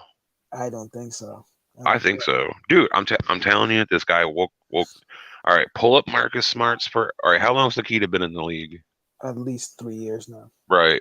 Pull up Marcus Smart's from Boston's freaking first 3 years stats, and then pull up all Nikita's stats, and it just goes to show you that you can't just give up on. So we, as Knicks fans, this is what we done. We give up on these damn players early. We don't develop them right, and then they leave and go somewhere else, and they're putting up, they're great role players and good players, and we're like, well, what the fuck? Why couldn't they play like that for us? Well, maybe because we traded them all off or we pushed them out the door. I don't know, but we're pushing him to be a point guard But though. we, but when have we ever had? Well, he's just a defensive guy. I mean, he don't have to play point. He could be a two guard. He could D up a two, three. Uh, He's definitely could develop. He's a he's, developmental piece. he's a piece on a good team, but on a bad. And if you're going to re-sign him, what do you honestly got to give the kid? How much you got to pay him? No. Not talking like taking up your cap or nothing. We'll If he see. develops, now you got a bunch of cheap years on the kid. But that's my problem though. He's been there at least 3 or 4 years. You're gonna have Yeah, to but show some some improvement. of these guys need 4 or 5 years to develop right. And plus, Even even some great players, it took a little longer. Look at Giannis. Look at Giannis's first year or two, right? All right, that guy. Nobody knew he was going to develop into that. I mean, he developed in the best possible scenario, but he Oh, always, obviously. But I'm just saying, like, he went from like 4 points a game or something to one of the best players in the league. yeah. The thing is, it's so tricky nowadays, and pretty much the way you're reacting to what I'm saying is pretty much the way most Knicks fans react. But back in the '90s and even early 2000s, these kids weren't. A lot of these kids, other than like a player here or there, KG, Kobe, or just one, and even before that, most of these guys were coming in. They 3, 4 years of college basketball, so they're coming in with fully developed bodies. Mhm. It's different. It's different. You got to develop kids now. You're bringing in kids. You got to develop them. Plus, they're doing that now because guys were seeking money after their first year, so they lowered the age now again. because they were gonna pay guys either overseas or they were making new leagues to pay these guys actually really good money to go play basketball. Well, that's where you got to have the right coaching, the right developmental coaching staff. Mm. You know what I mean? So when you do get these young, promising guys in here, you got to develop them properly. I mean, I think on the Knicks, most players are replaceable except two at this point, maybe three. Definitely two, and then the rest you can all get rid of in some capacity. And they're gonna sign somebody to a multi-year. So if it's And fair, the fact that everybody's like already saying, "Oh, Kevin Knox is done." you know, Watch. They push him out too early. He's gonna go somewhere in a couple of years. He's gonna be a great role player, like a great three-point shooter, something for he somebody. probably would because the thing I said about him when I first saw him play, I said, "Wow, this guy can really shoot. He can line it up." But then between his first year to second year, you said, "Oh, let's promise you," and then from his second year to now, him trying to go into his third year, I'm just like, there's like a Yeah, but look at our coach and look at the way they were. Look at what they were doing with the roster, and they were just so unstable. They were just so unstable and just throwing different. it definitely hurt him. They were just like throwing every. Yeah, it hurt everybody. Nikita too. They're just throwing everything at a wall and hoping something sticks, and it don't. You just got to identify your best young players, and you got to develop them, and you got to give them time. Mhm. Same as shit as I say about the NFL, because even with the NFL now, these kids aren't coming in like they did in the '80s and early '90s. They're coming in freaking. Sam Darnold came in the NFL and 20 years old. I dare you to go back to the '80s and '90s and show me one quarterback that got drafted in the NFL at 20 years old. It didn't Yeah, happen. yeah, they take him. They take him kind of early these years because if you're winning a national championship or you're considered one of the top quarterbacks, they're gonna tell you first year go out there early because you don't want to miss out on the money you can make potentially and sponsorships and all that nonsense. Which I understand. Like But it, but even in NFL, you bring one of these young guys in that you know they're obviously talented, but you need to develop them. If you don't have the right coaching there, it's a possibility that it don't work out. I mean, Again, look what the Jets did to Sam Darnold. I mean, some people are saying he was the next Andrew Luck, and look what they did to him over there. You he's hire Adam good. Gase, and it's history. Yeah, well, they're not too big fans of Adam Gase over there. But I think Darnold will go somewhere else, and trust me, he'll be successful. He reminds me of the guy from Buffalo now. What's his name? I think he's ruined. I think they ruined Darnold. You think? Hmm I mean, I it think doesn't help. I think they've completely ruined his confidence, and they didn't work with him properly to give him the tools, and he never had a chance there with the Jets for sure. That's like a graveyard over there. And it also don't help that he just couldn't stay healthy. I mean, some of it's on him too, but even if he was healthy the whole time there, he never had a damn chance. So that's like you always say, you kind of be more than just a quarterback, which I agree with. But that doesn't come in 2 years. That might come in three But years. I see why sometimes the team will take the quarterback. When you got the 1, 2, 3 pick and the quarterback's there, if your offensive line ain't built or team ain't built, I could see where you gotta say, "Oh, the fans are gonna fucking destroy us if we pass on this guy. And he turns into a top 5 quarterback." Yeah. 'Cause, I mean, you really should have your team built before you go take one of these young quarterbacks. But then you got to think if you get an average run of the mill quarterback and the rest of your team's built, now you're going 8-8 and you're sitting at 15th in the draft instead of that number 2 pick to take that quarterback. So Yeah, but it's like it's like tricky. of course, and that's what Colin Cowherd always says. Quarterback quicksand. I was watching his video and he was like, you never. Some teams are just a little bit too good to get a good pick the next year. You can be like the 49ers all those years with Alex Smith. Yeah, they were a good team and their entire team got injured for a couple of years in a row. Yep, And they were getting stupid low picks when they should have been getting like 20 to 30. it's crazy. And they got a couple extra years in the bottom of the draft, and that's what happened. Jimmy G couldn't stay healthy for them 2 years, and they would have been a playoff team, but instead they're picking the 3, 2 in the draft, and you get a hell of a team that comes at the end of it. That's crazy how that works in football sometimes. You can't be too good. If you're a little bit too good, you'll miss out because you'll make the playoffs, or you go like the Cowboys always do, 8-8. Well, Yeah, yeah, but you know what though? If you got the right GM and the right coach, it ain't like the only good quarterbacks that come out are great players. Let's skim back through. Russell Wilson, third round pick. Dak Prescott, third round pick. Lamar Jackson, I mean end of the Mahomes, draft. Mahomes, Mahomes, anybody could have made the wait.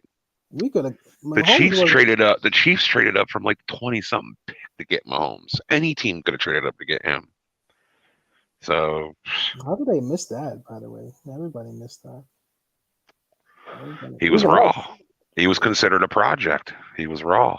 He was like a gunslinger in college, right? He just hmm You obviously it's just like the Josh Allen, the quarterback, got all the talent, the arm strength, and all the physical attributes. But they're in college. They're running college offenses. You don't know how it's going to translate. You ain't got the right situation when they come in, the right coach. It can fail. And let's not forget, even Josh Allen, he's playing really good this year. We had a couple bad games, but he's still even playing really good. Last year, the quarterback of Buffalo, he looked exactly like Daniel Jones. He couldn't complete a goddamn pass, but he was running all over the damn field. He was yeah. horrible. I was convinced he was a horrible quarterback, and he came out this year and he's just throwing dots, and on top of throwing dots. But look what they did. They brought a number one wide receiver. They solidified the offensive line, and they got decent, suitable running backs. It's a complete team. He's got a team surrounding him. You know what I mean? So if they don't have the pieces around them, your chances of developing into something is even less No, because you so need you need some success, some stability to give you the process to push through and keep getting better. that's like your whole thought process on DJ. This is my thought process on all young players, not just DJ. When the offensive, I can't get behind fans when the offensive line ain't doing shit like the first 4 or 5 games. Wide receivers aren't getting open. Quarterback's got 2 seconds, and the fans just going, "He's fucking trash. Get Daniel Jones out of here. He's fucking trash." That's it. That's it. And they don't budge off of that. I mean, I can't. There's nothing there for me to work with Mhm. because if your offensive line's the worst in the league, worst rushing, your wide receivers aren't getting open. I don't care what prospect it is, Joe Burrow, whatever. Name him the last prospect next to Patrick Mahomes. Even he sat his whole first year. Throw Patrick Mahomes' first game into that situation. Daniel Jones got thrown to the wolves. So it was only two games a rookie. 2 games his first year. He got thrown into the wolves with a bad offensive line. Receivers were better. It was a better fit scheme, but it's just not a fair situation. It's just not not I shouldn't say fair. It's just not the best situation to evaluate a young prospect. Like You gotta, nobody, not many quarterbacks come in day one and are just like, they're the shit. yeah. It's I mean, the ones that do have a good team. Look at Tua, right? Tua's having a pretty good start but what's he got? He's got good receivers. He's got a good offensive line. He's got good running backs. So the Kyler's one good. Kyler's doing Joe, good. uh, well, yeah, but he's got like the best receiver in the NFL. He's got a decent line. That running game over there is very underrated. Man, even Kyler's rookie year, the Arizona Cardinals ran the fuck out of the ball. Because he wasn't ready at the time to really throw like the way he was Oh, throwing. I'll tell you what, Kyler Murray's. Have you watched? I watched all his games this year. He's not great in the pocket. He's a runner. He's a running quarterback. He's still figuring out the throwing process. He's thrown a bunch of picks this year. He's had a bunch of fumbles this year. There's no guarantee. If Kyler Murray takes a big injury and his speed, like he loses a step, there's no guarantee he's even in the league in 3 years.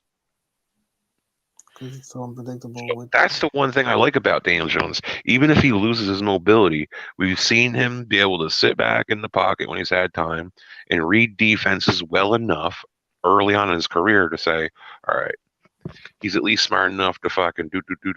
If you give Daniel Jones 3 4 seconds in the pocket and a receiver gets open, he's going to find him.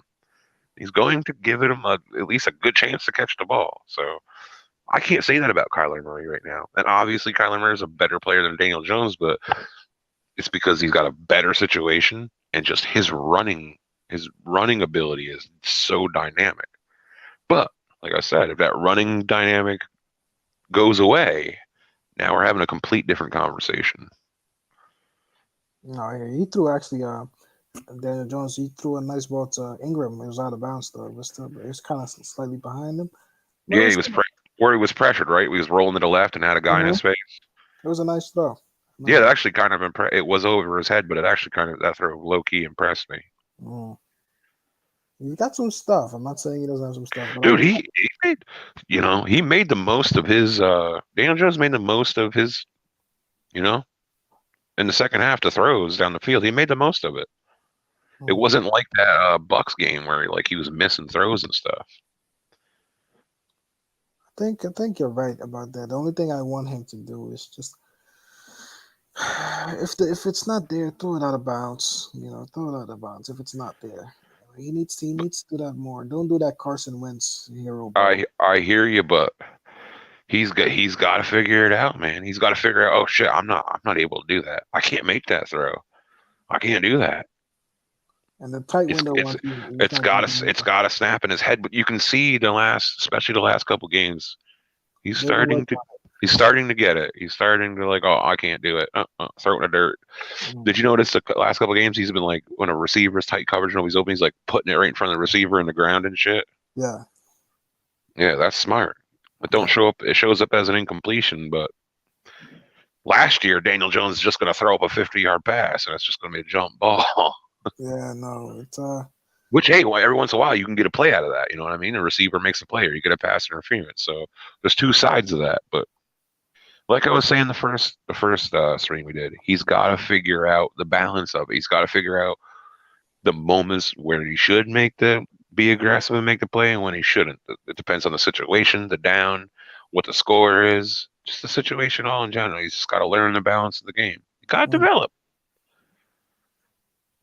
nah. You're right on that. I give you that. I think there's enough there for him to stay here, but the consistency has to be there. Because if he can't, like, I don't care if we make the playoffs or not necessarily, but it looks like we can pull up a good last couple of games. So like, why not go for it? I Like, don't care about honestly. I don't care about interceptions at all. I don't care if Daniel Jones throws 30 interceptions this year. I don't care because he's learning. He's learning on them plays. I don't like the fumbles. That's he's been doing better with that. I think in the last 1 or 2 weeks or so, yeah. He cut him in half. He cut him in half. His compared to last year, he's cut his fumbles in half. mm, he's holding it tighter to his body. You can tell. You can tell Mm. he's working on. Yeah, yeah. He's way. You can see he's conscious of it. And like last year when he was just getting blindside rocked in the pocket, you're seeing him move around in the pocket a little bit better than he did. It's a little better. Which honestly, I didn't think it was gonna be that much better because the no off season, new system, and all that. He's ahead of schedule with like the pocket awareness from last year, if you ask me. Mhm. I didn't think it was going to really improve at all just because of the situation. So I'm happy in some departments. Obviously, you'd like to see more touchdowns, but who gives a shit about stats? I mean, if the running game was still poor, Jones is going to have way more touchdowns because we've been getting down on the 1 2 yard line, and we just been punching it in with runs, and it's been effective. Mhm. If we weren't getting a push like that, obviously Jones is going to probably have 3 4 more touchdowns down there, on the 1 2 yard line throwing it in, or Mhm. he's going to run in a few of them. You know what I mean? So I don't care about the stats. That's where a lot of the younger fans get wrapped up in it. They look at Kyler Murray. Oh, he had 4 rushing touchdowns and 2 passing. Yeah. So they won by 3 points. Yeah, yeah. In the end, I don't. I don't care. I don't care. It's just we need to give Daniel Jones as many different situations and as many different looks, and just give him the time. And it takes time, man. It takes time for him to really understand it. And then when it clicks, it clicks. I watched it happen with Eli, dude. I watched it happen. His fourth year, the year he won the Super Bowl, Mhm. it was like 2, 3 games toward the end of the year. It just clicked. It clicked. He was just different. Like he figured it out. Yeah, it's like and what was weird is because he had, it was like week 8 or 9. The Giants played the Vikings. Eli Manning had the worst game I ever seen a quarterback ever have. The year they won the Super Bowl, he had 5 interceptions. 3 of them went for pick sixes, and it was just the worst game I ever seen. And it was just like it took that game for him to take it back, reel it back. Kind of like we seen Jones last go. He had to pull back a little bit, and he had to find his balance, and then it clicked. I don't know, man. If you can go back and watch like all the game, watch his fourth year to 2007, watch all them games progressing, and be like, you'll watch every game where Eli's making dumb picks. You're like, what are you doing? I was getting like Giants fans were doing the same shit with Daniel Jones. They were killing him, and I'm sitting back like holding my forehead, like Eli. Oh my God, he's our #1 pick, man. They're gonna run him out of town, Mhm. and and I was defending him. And obviously it could be Daniel Jones. It never clicks for him like that, and he just is what he is. But it took Eli 4 years. Obviously, different quarterbacks, different situation. But Eli had a lot better of a team. He did. No, 100%. He had a top five O line. He had a top five wide receiver in Plaxico. When shit hit the fan and there wasn't a play, he could just throw it up to Plax, and Plax would make something happen. He also had Brandon Jacobs and Ahmad Bradshaw and Derek Ward, and you don't realize they had the most rushing yards every year in the NFL between them guys for years, all the way up past 2008. They were the best rushing team in the NFL. So, and compare that to our first 5 games. Saquon Barkley's getting 7 yards rushing. Daniel Jones is out there. 70% of his snapbacks are pressured. He's getting fucking killed every play. Or he's trying And to I play. thought he's playing hero ball, and it worked for a while. Like he was pulling it through, and then it only takes that one time. He got his arm hit, remember, down by the end zone, and it was a pick, and the game's over. Yeah, I remember. But it was amazing. We were even in the game to that point. It was all on Daniel Jones. Dude, I was watching that game. I was like, is Daniel Jones a fucking top 5 quarterback? What's going on? He was just getting smoked every play, pressured every play. No, every time we run, it's just -5 yards. We're still getting first downs. He's hammering it down the field. It was unbelievable. And then Yeah, after I look at the comments, looking at the way the shit the fans are saying at the end of the game, I'm like, you little bastards, you little betraying bastards. The kid just played the best game of his life, man, and you're destroying him. he's got heart though. He's got heart. I give you that because you need that. You need some grit. You need some toughness. You need some character to tell yourself like, okay, I didn't play good this week. Let me go come out. And again, it's hard, from week to week because the weeks go fast, especially when you're not winning, like you said. We know what else is. Teams are going to copycat whatever is working against you the most. It's like Daniel Jones came out his first game ever, and look what he did. Nobody had tape on him, right? Mhm. Second game, Washington comes out. They do a few good things. The next team sees it. They put that in their defensive plan, and then something else comes up. Oh, this is affecting them. Then the next team puts that in there. I'll put that all in there. That gave them trouble. And you got to be able to adapt. And the first 5 games, teams realized that they could just put one more person in there to stop the run than the Giants could block, and they couldn't stop the pass block, couldn't rush the ball, and Jason Garrett was just running the same stuff over and over and not adapting. I'm so glad that he made the adjustments. It took him 5 6 weeks, but he made the adjustments. And right now we're in a different part. We're in a different part where defenses are they can't do what they were doing 5 weeks ago. So we'll see. One of these good defenses might come in here and get a game plan that it don't look good. And then the next team's going to come in with the same game plan, and everybody copycats, man. That's what the NFL is. So I'm impressed though with that read option. That read option is a real pain in the ass to deal with for Yes, it defense. is. And you know what that reminds me of? It reminds me of years ago. I remember. I remember. I never forget this. When and we're almost approaching 2 hours. Sorry, I guess this is probably our last take. Ugh, Yeah, yeah. I didn't even go to sleep last night. you are a crazy man for that. But yeah, I remember RG3 when he first got into the league, right? With the Mm. so-called Redskins back then. And I remember them running the read option. Like I have no idea what they're gonna do. You could try, and they would just go the other way. They would do a draw play, then they do the read option again. Then he throws the ball. It was ridiculous that year. Well, you That's could cover right. You'd cover the running back, and you'd get the quarterback concealed, and then you'd have one-on-one coverage, and you just hit a wide open wide receiver every play. it's crazy. It's crazy. Teams that if you have a quarterback that runs, and Jones, hey, give him credit. You know, he's a sneaky athlete. I like that. Somebody called him a sneaky athlete. I like He's a that. top five, like straight line speed. He's top five quarterback Oh speed yeah, wise. you know he's running. He's leading in rushing. I think in Hmm. the last couple of years, he's definitely leading in rushing. So Yeah, he's way up. He's way up. Like leading. He's like 400 yards rushing this year. This dude's about to have 700 yards rushing, bro. it's ridiculous. I've been calling him Vanilla Vic, man. That's my new nickname for him. I'm telling you, man, he's sneaky. He's sneaky. You know, he just got to stay on his feet there. You know, you tripped him from I don't care. You know, you got the touchdown next play. It doesn't Yeah, matter. everybody killed him for that. Like memed him or whatever. I don't. It ain't like he came out next play and threw a pick. Giants punched in for a touchdown. Yeah, there you got a touchdown. I thought it was impressive, man. If he didn't peek back, he would have ran that touchdown and He easy. got tired. He looked back is what it. Well, he was tired, but he looked back too. He peeked back to see if he was going to get tackled from behind. He tripped up. Yeah, it's a long way, man. It's a long way. Once you get to the end, that's why guys like AP used to be so good. Well, that would have been dude. If he didn't trip, that would have been a 92-yard run.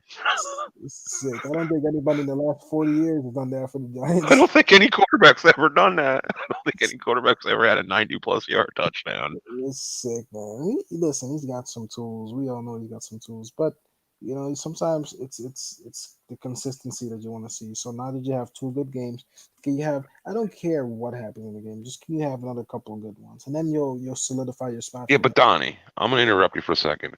Name me one quarterback in his first, second, third year that has an equal or right around the same kind of surrounding team that is consistent In his first 3 years. Mm. with the same kind of like equal talent, offensive line play, like weapons. Now Dak Prescott's team has been way better than other teams. Uh, you can think all you want. You're not going to get one with a worse situation in that age. You're right. You're right. But like we said, you're right. You're right. We keep saying the mental stuff, the little stuff, the fumble stuff. That's all young players, though. But it's so bad when it happens in this way. The way it It happens. does. It does. It looks ugly. But you know what it is? He's trying to make a play. He's trying to play hero ball, break tackle, break sacks, and throw it. He needs to learn his limitations, and he needs to learn what he can and can't do. And I just think the fans have been way too quick to jump on him and to run him out of here. It's just completely unrealistic to me. I Mhm. want him to make mistakes. I wish the fans didn't act the way they did because I'd love for him to come out and make all kinds of mistakes every week because every time he does it, he's going to learn from it. Mhm. We allowed Eli to make the dumbest fucking mistakes for the first 6 years of his life, and we sat through it. I get it; the team was good, and we could just run the ball and a good defense. We could win every game, so he was able to get away with it. Just doesn't Yeah, seem fair that this kid is, and he's got talent, and this is the way we're going to be towards him. Just run him out of here. I think And you it know what? goes. I'm a Giants fan, but if the kid leaves and goes to a halfway decent team and starts kicking our ass, I, I can't do nothing but tip my hat to him. You know what I mean? I'm still gonna be a Giants fan, obviously, but I can't hate on him. No, no, no. I think he has promise, but it's on him now too. You know, it's on him too. You got to rise past it because every quarterback at some point, the best ones. Even look at guys like Cam Newton from like 2014, 2015. You're talking him going to like Super Bowls and stuff like that. Now I don't even know if he can play where he's at next year. You know, you don't know. You Yeah. don't know what happens to you. And he was great. What was it? What was it? I remember one year one year that the Patriots and Tom Brady won the Super Bowl first week of the year. What was it? Was it the Bills? Anyway, Brady came out week one and had like a dog shit game. He threw like three picks, pick six. I think they lost like the Bills like 31-0. And they're sitting there asking Bill Belichick, no, as you think Tom Brady's done? People in the media's punching the table. Tom Brady's washed up. You know what I mean? Like, Yeah. listen, teams lay a stinker. Quarterbacks have bad games. I get that we should have won. I get that we should have won the Buccaneers game. We were dying for a win at the time. You know what I mean? That's And true. we lost with Jones. But every once in a while, quarterbacks are entitled to having a bad game. That's all I'm going to say. We can't throw away our quarterbacks every year because of one bad game. No, you're right. You're right on that, and he's shown a lot to me. He is. And now, considering this next two games or so, will probably decide it because I'm not expecting him to beat elite teams like that. But even though you listen, something tells me this CR game is going to be a lot They could closer. beat the Seahawks. Oh, you just took the words right out of my mouth. You know what I mean? Yep. Like I'm looking at that seeing, I'm like, they're vulnerable. They wanted to sign AB, they didn't get Yep. AB. They know they're missing some guys that they would need in order to really compete. If the defense can get a couple turnovers on Russell Wilson and the Giants can run the ball, that defense is not good in Seattle. If they can run the ball like they have the last 4 or 5 weeks, they could make that a close game. Anything is possible from there. You kick a field goal to win the game, 20 seconds left. You know, then Well, the way that if the defense can keep playing the way it did the last 2 weeks, and in the crucial moments, getting sacks and interceptions and making plays and bending and not breaking, we're going to be in some games we shouldn't be. mm. And that's nice too. Because I It is nice, but you know what though? That kind of makes it so like you have to play perfect on offense and not make a mistake just to be in the game for a chance to win. So if that one mistake does happen for Daniel Jones, he's going to get yeah, crucified they're for gonna it. kill him. They're gonna kill him. But that We're that just not we're just not there yet. We're a few pieces away, a few offensive line and a couple offensive linemen away.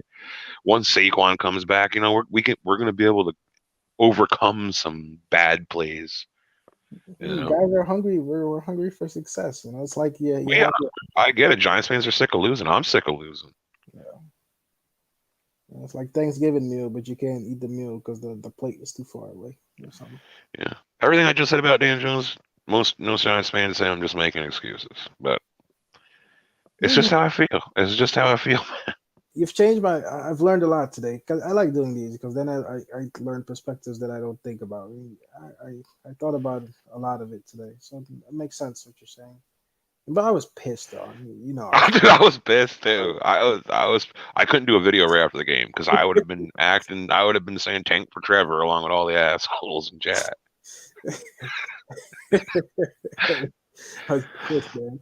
You know if I'm mad, dude, because my video will pop up about the game on Sunday. It'll pop up a couple days later. Yeah, I If was I'm, like, the week. I think it was last week. I was like, "Yo, where are you? You didn't post until like midweek." I was like, "Okay." oh, my computer fucking shit the bed, dude. Oh, did you bought a new one? This computer, no, no, no. This laptop I got is horrible. My mother like took it overseas and then she came back. She's got so much shit on it, barely runs. The N key don't work. The L key, the B. I gotta pull up an on-screen keyboard to do shit. Oh, I need a new computer, but my truck keeps breaking down, so I got money to go buy a new laptop. Yeah, I hear you. I'm still running my 99 Accord as well, brother. I hit 100 subs tonight, man. You did? I am at what am I at now? I gained like four today. I'm at like 86. Nice. Yeah, I got 11 today. Yeah. Yeah, we keep making these videos the way we do, man. It's I'm gonna amazing. give you. I'm gonna give you a shout out on my next video. Got you, man. I appreciate it. Yeah. I think we're gonna go far with this thing, man. I really do think so. These little videos, whatever, like you're not gonna get many views because we don't have many subs. But people can always go and rewatch them. Hmm.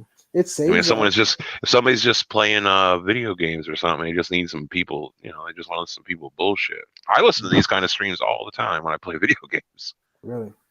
Yeah. Oh man, it's definitely good. I think they always say once you get to 100, that's when it starts picking up. I notice when I talk with you, I get a few, and then just by posting, like you see different people coming onto the stream, and Mm-hmm.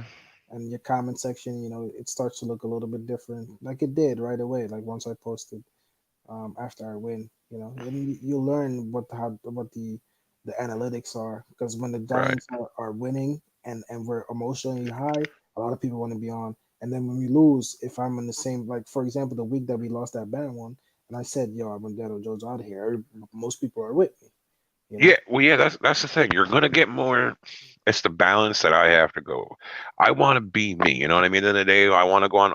I could obviously have way more subs if I'm freaking the fuck out and I'm being emotional. People are gonna love it more. But the thing is, like, then it's almost like people aren't going to click on me every week when I'm just being rational and being myself. They're like, oh man, he's not bugging. It's like you're almost supposed to be bugging the fuck out every week, every game, and that's not the kind of fan I am. So Yeah, that's why I wait. Like if I feel like I'm gonna get on and just start bugging out, I'll wait and I'll rewatch the game, or I'll click through the highlights, or I'll go watch the all 22 on Talking Giants, mm, Bobby's channel, and I'll come back and make my video rationally, and I'm a lot more calm. And at the end of the day, it's like it's gonna take longer to get them kind of subscribers. I feel like, but they're the people that's gonna be there to watch your videos because yeah. that's gonna be you more consistently. That's who you are more consistently. They So really like you for you. Plus, you have like a very yeah, relaxed voice, bro. I don't know what it is. dude. So oh man, I People used to tell you play. that? I used to listen to this. I used to play this video game. I used to play Call of Duty when I was younger. For years, I played with like these same five people, like a little clan or whatever. Yeah. So somehow it came up one day that I was white, and everybody's like, "Wait, you're white?" I'm like, "What?" I was like, "Oh, we thought you were like a black dude." I was like, "Huh?" Like, "Yeah, man, you sound like a black. You got like a black dude's voice." So I'm like, "Oh no, bro, I'm white." And then it was like 10 minutes later, they started dropping n bombs and shit. I was like, "Oh, you racist motherfuckers!" I never played with them again. They started getting all racist and shit. It was unbelievable. Blew my mind. Yeah, no, it's wild, bro. Especially when you go online. That's why I actually stopped playing video games. Like, Oh, people are toxic, man. yeah, I try sometimes, but it's all kids, you know. So it's all kids that got on there. They say whatever they want, you know. It's wild. But yeah, Hey man, I appreciate you having me on. I had fun, I had a lot of these are fun to me. I don't care if right. people watch or not. Nah, man. We're gonna look back. I'm sorry if I talk too much, man. I'm strung out on coffee. I've been up for 30 hours. But how's everything else going though? You said you had something lined up, um, coming up soon, so you'll be working more, or Yeah, soon, hopefully in a couple of weeks. But if I can get, I'm thinking if I can get a new laptop, man, I'd love to set it. I can set it up with what do you call it, like the Chrome or whatever, the Mhm. search thing. What the hell is it called? Chrome. Google Chrome or whatever. Yeah, if I can get like a green screen in the back, man, we can straight up just face to face and have the backdrops or whatever and just Hmm. record them and then put them out. That way we're not sitting here live and all that. Yeah, no, We get more subs and then people actually show up. yeah, I think I'm gonna start investing. I bought the MacBook, so that's how I do the reaction videos. I spend like a lot of my savings on it, but you're trying to build something, so that's the only way really to get You somewhere. listen to Cop Pizzle? I was on his channel there and I got a bunch of subs out of that. If you go on Cop, every time the Giants win, if you go over to Cop Pizzle's channel, you can like how I joined in on the stream right here. He puts it up so anybody can join like that. Hmm. It's a good place. He's good people and he loves talking Giants to anybody and you'll get a bunch of subs out of that if you ever need subs. Yeah, you gotta introduce me to these guys, man.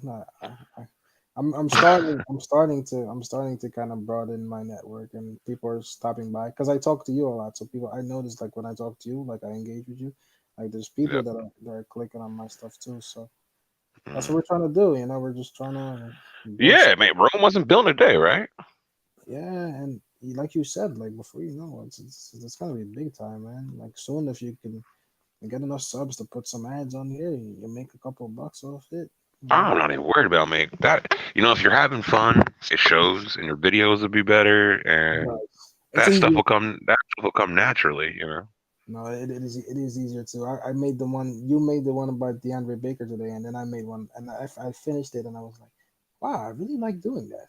Like quickly, I made it like in 5 minutes. I'd only do one take, I don't really like do too Oh much. yeah, I never edit. I just let it spill. If I Yeah. mess up words or whatever, it's getting in there. I don't give a shit. You know, I realized like yo, like this is like a passion I have. I was like, I always wanted to Yeah, be like a guy on like sports radio but or something. but it's I notice a lot of like even the people got 20, 30,000 subs. They're like reading off their computer screen and shit. You know what I mean? Like they're not just Yeah. talking like we are. Hmm. They're like reading it off their computer, and it's just I don't know. I don't like that. I just It's not natural. yeah, it's not natural. So some what I'll do sometimes like after a game, I'll put like offense, defense, and Hmm. what I'll do is I'll put like Daniel Jones, but that's it. So I can keep like in rhythm. So I'll look down Daniel Jones or after Daniel Jones, wide receivers. You know what I mean? After that, offensive line, Hmm. then defense, this and that, and like coaches. Like, but I won't write any of it out. But you know what I mean? Keep that way. I'm keeping in order. Like I can at least Hmm. go quarterback, wide receiver, or line, and defense, on Yeah, and on and on. because you'll Yeah. remember like your key plays and stuff. I started making like a little like bullet points at least, so I kind of remember. Because sometimes Hmm. something small that happens, like that pass I told you about, that's big time stuff because it shows you development. You know, you might not find that on another highlight video. They're not going to show that on a NFL highlight video on YouTube, but we as fans, we got to break it down because that gives us another point to say from, hey, he can make that throw. You know, it's a great throw he made. Stuff like that. So I think I'm gonna make a video, just pretty much the conversation we had about Daniel Jones. I'm gonna throw it out in the next couple of days. Maybe I can bring some of these fans down to earth, man. Back down to earth. I mean, for right now, he's winning. I think they'll be quiet for another week, so we'll get First into interception, man. If you're in the chats, tank for Trevor. it. first turnover, it's all over. This guy's Um, trash. Tank for Trevor. I think I moved away from that at this point. It gets comical almost at some point. You can call, man, if you're in the chats and shit. Sometimes go hang out with some of the YouTubers. It Yeah, gets pretty comical because we can sit there and call it, man. Like, oh, here it comes. they do like live streams of it. Yeah. I got the Hub TSR. Man, TSR is good. The Sports Reaction. He's good people too, man. Go chill if you're ever like bored. Go chill on his. Man, he'll hook you up with some subs, man. Because Uh, they're all Giants fans too, and the people that are on there the most. They don't care who you are, man. If you're making Giants content, they want to hear it. They don't give a shit. yeah. Yeah. All right, but I do that. But all right, but I think I'm gonna say good night for tonight. All right, man. Have a good night. God bless, man. Hey, you as well. Be safe out there, man. All right, hey, if you just hit me up Twitter or leave a message on one of my videos. You ever want to do one of these? I don't care. Come on my channel, here, anywhere, anytime. Yeah, man. Same here. You already know one. All right, dude. All right, bro. All right, bye. All right, bye.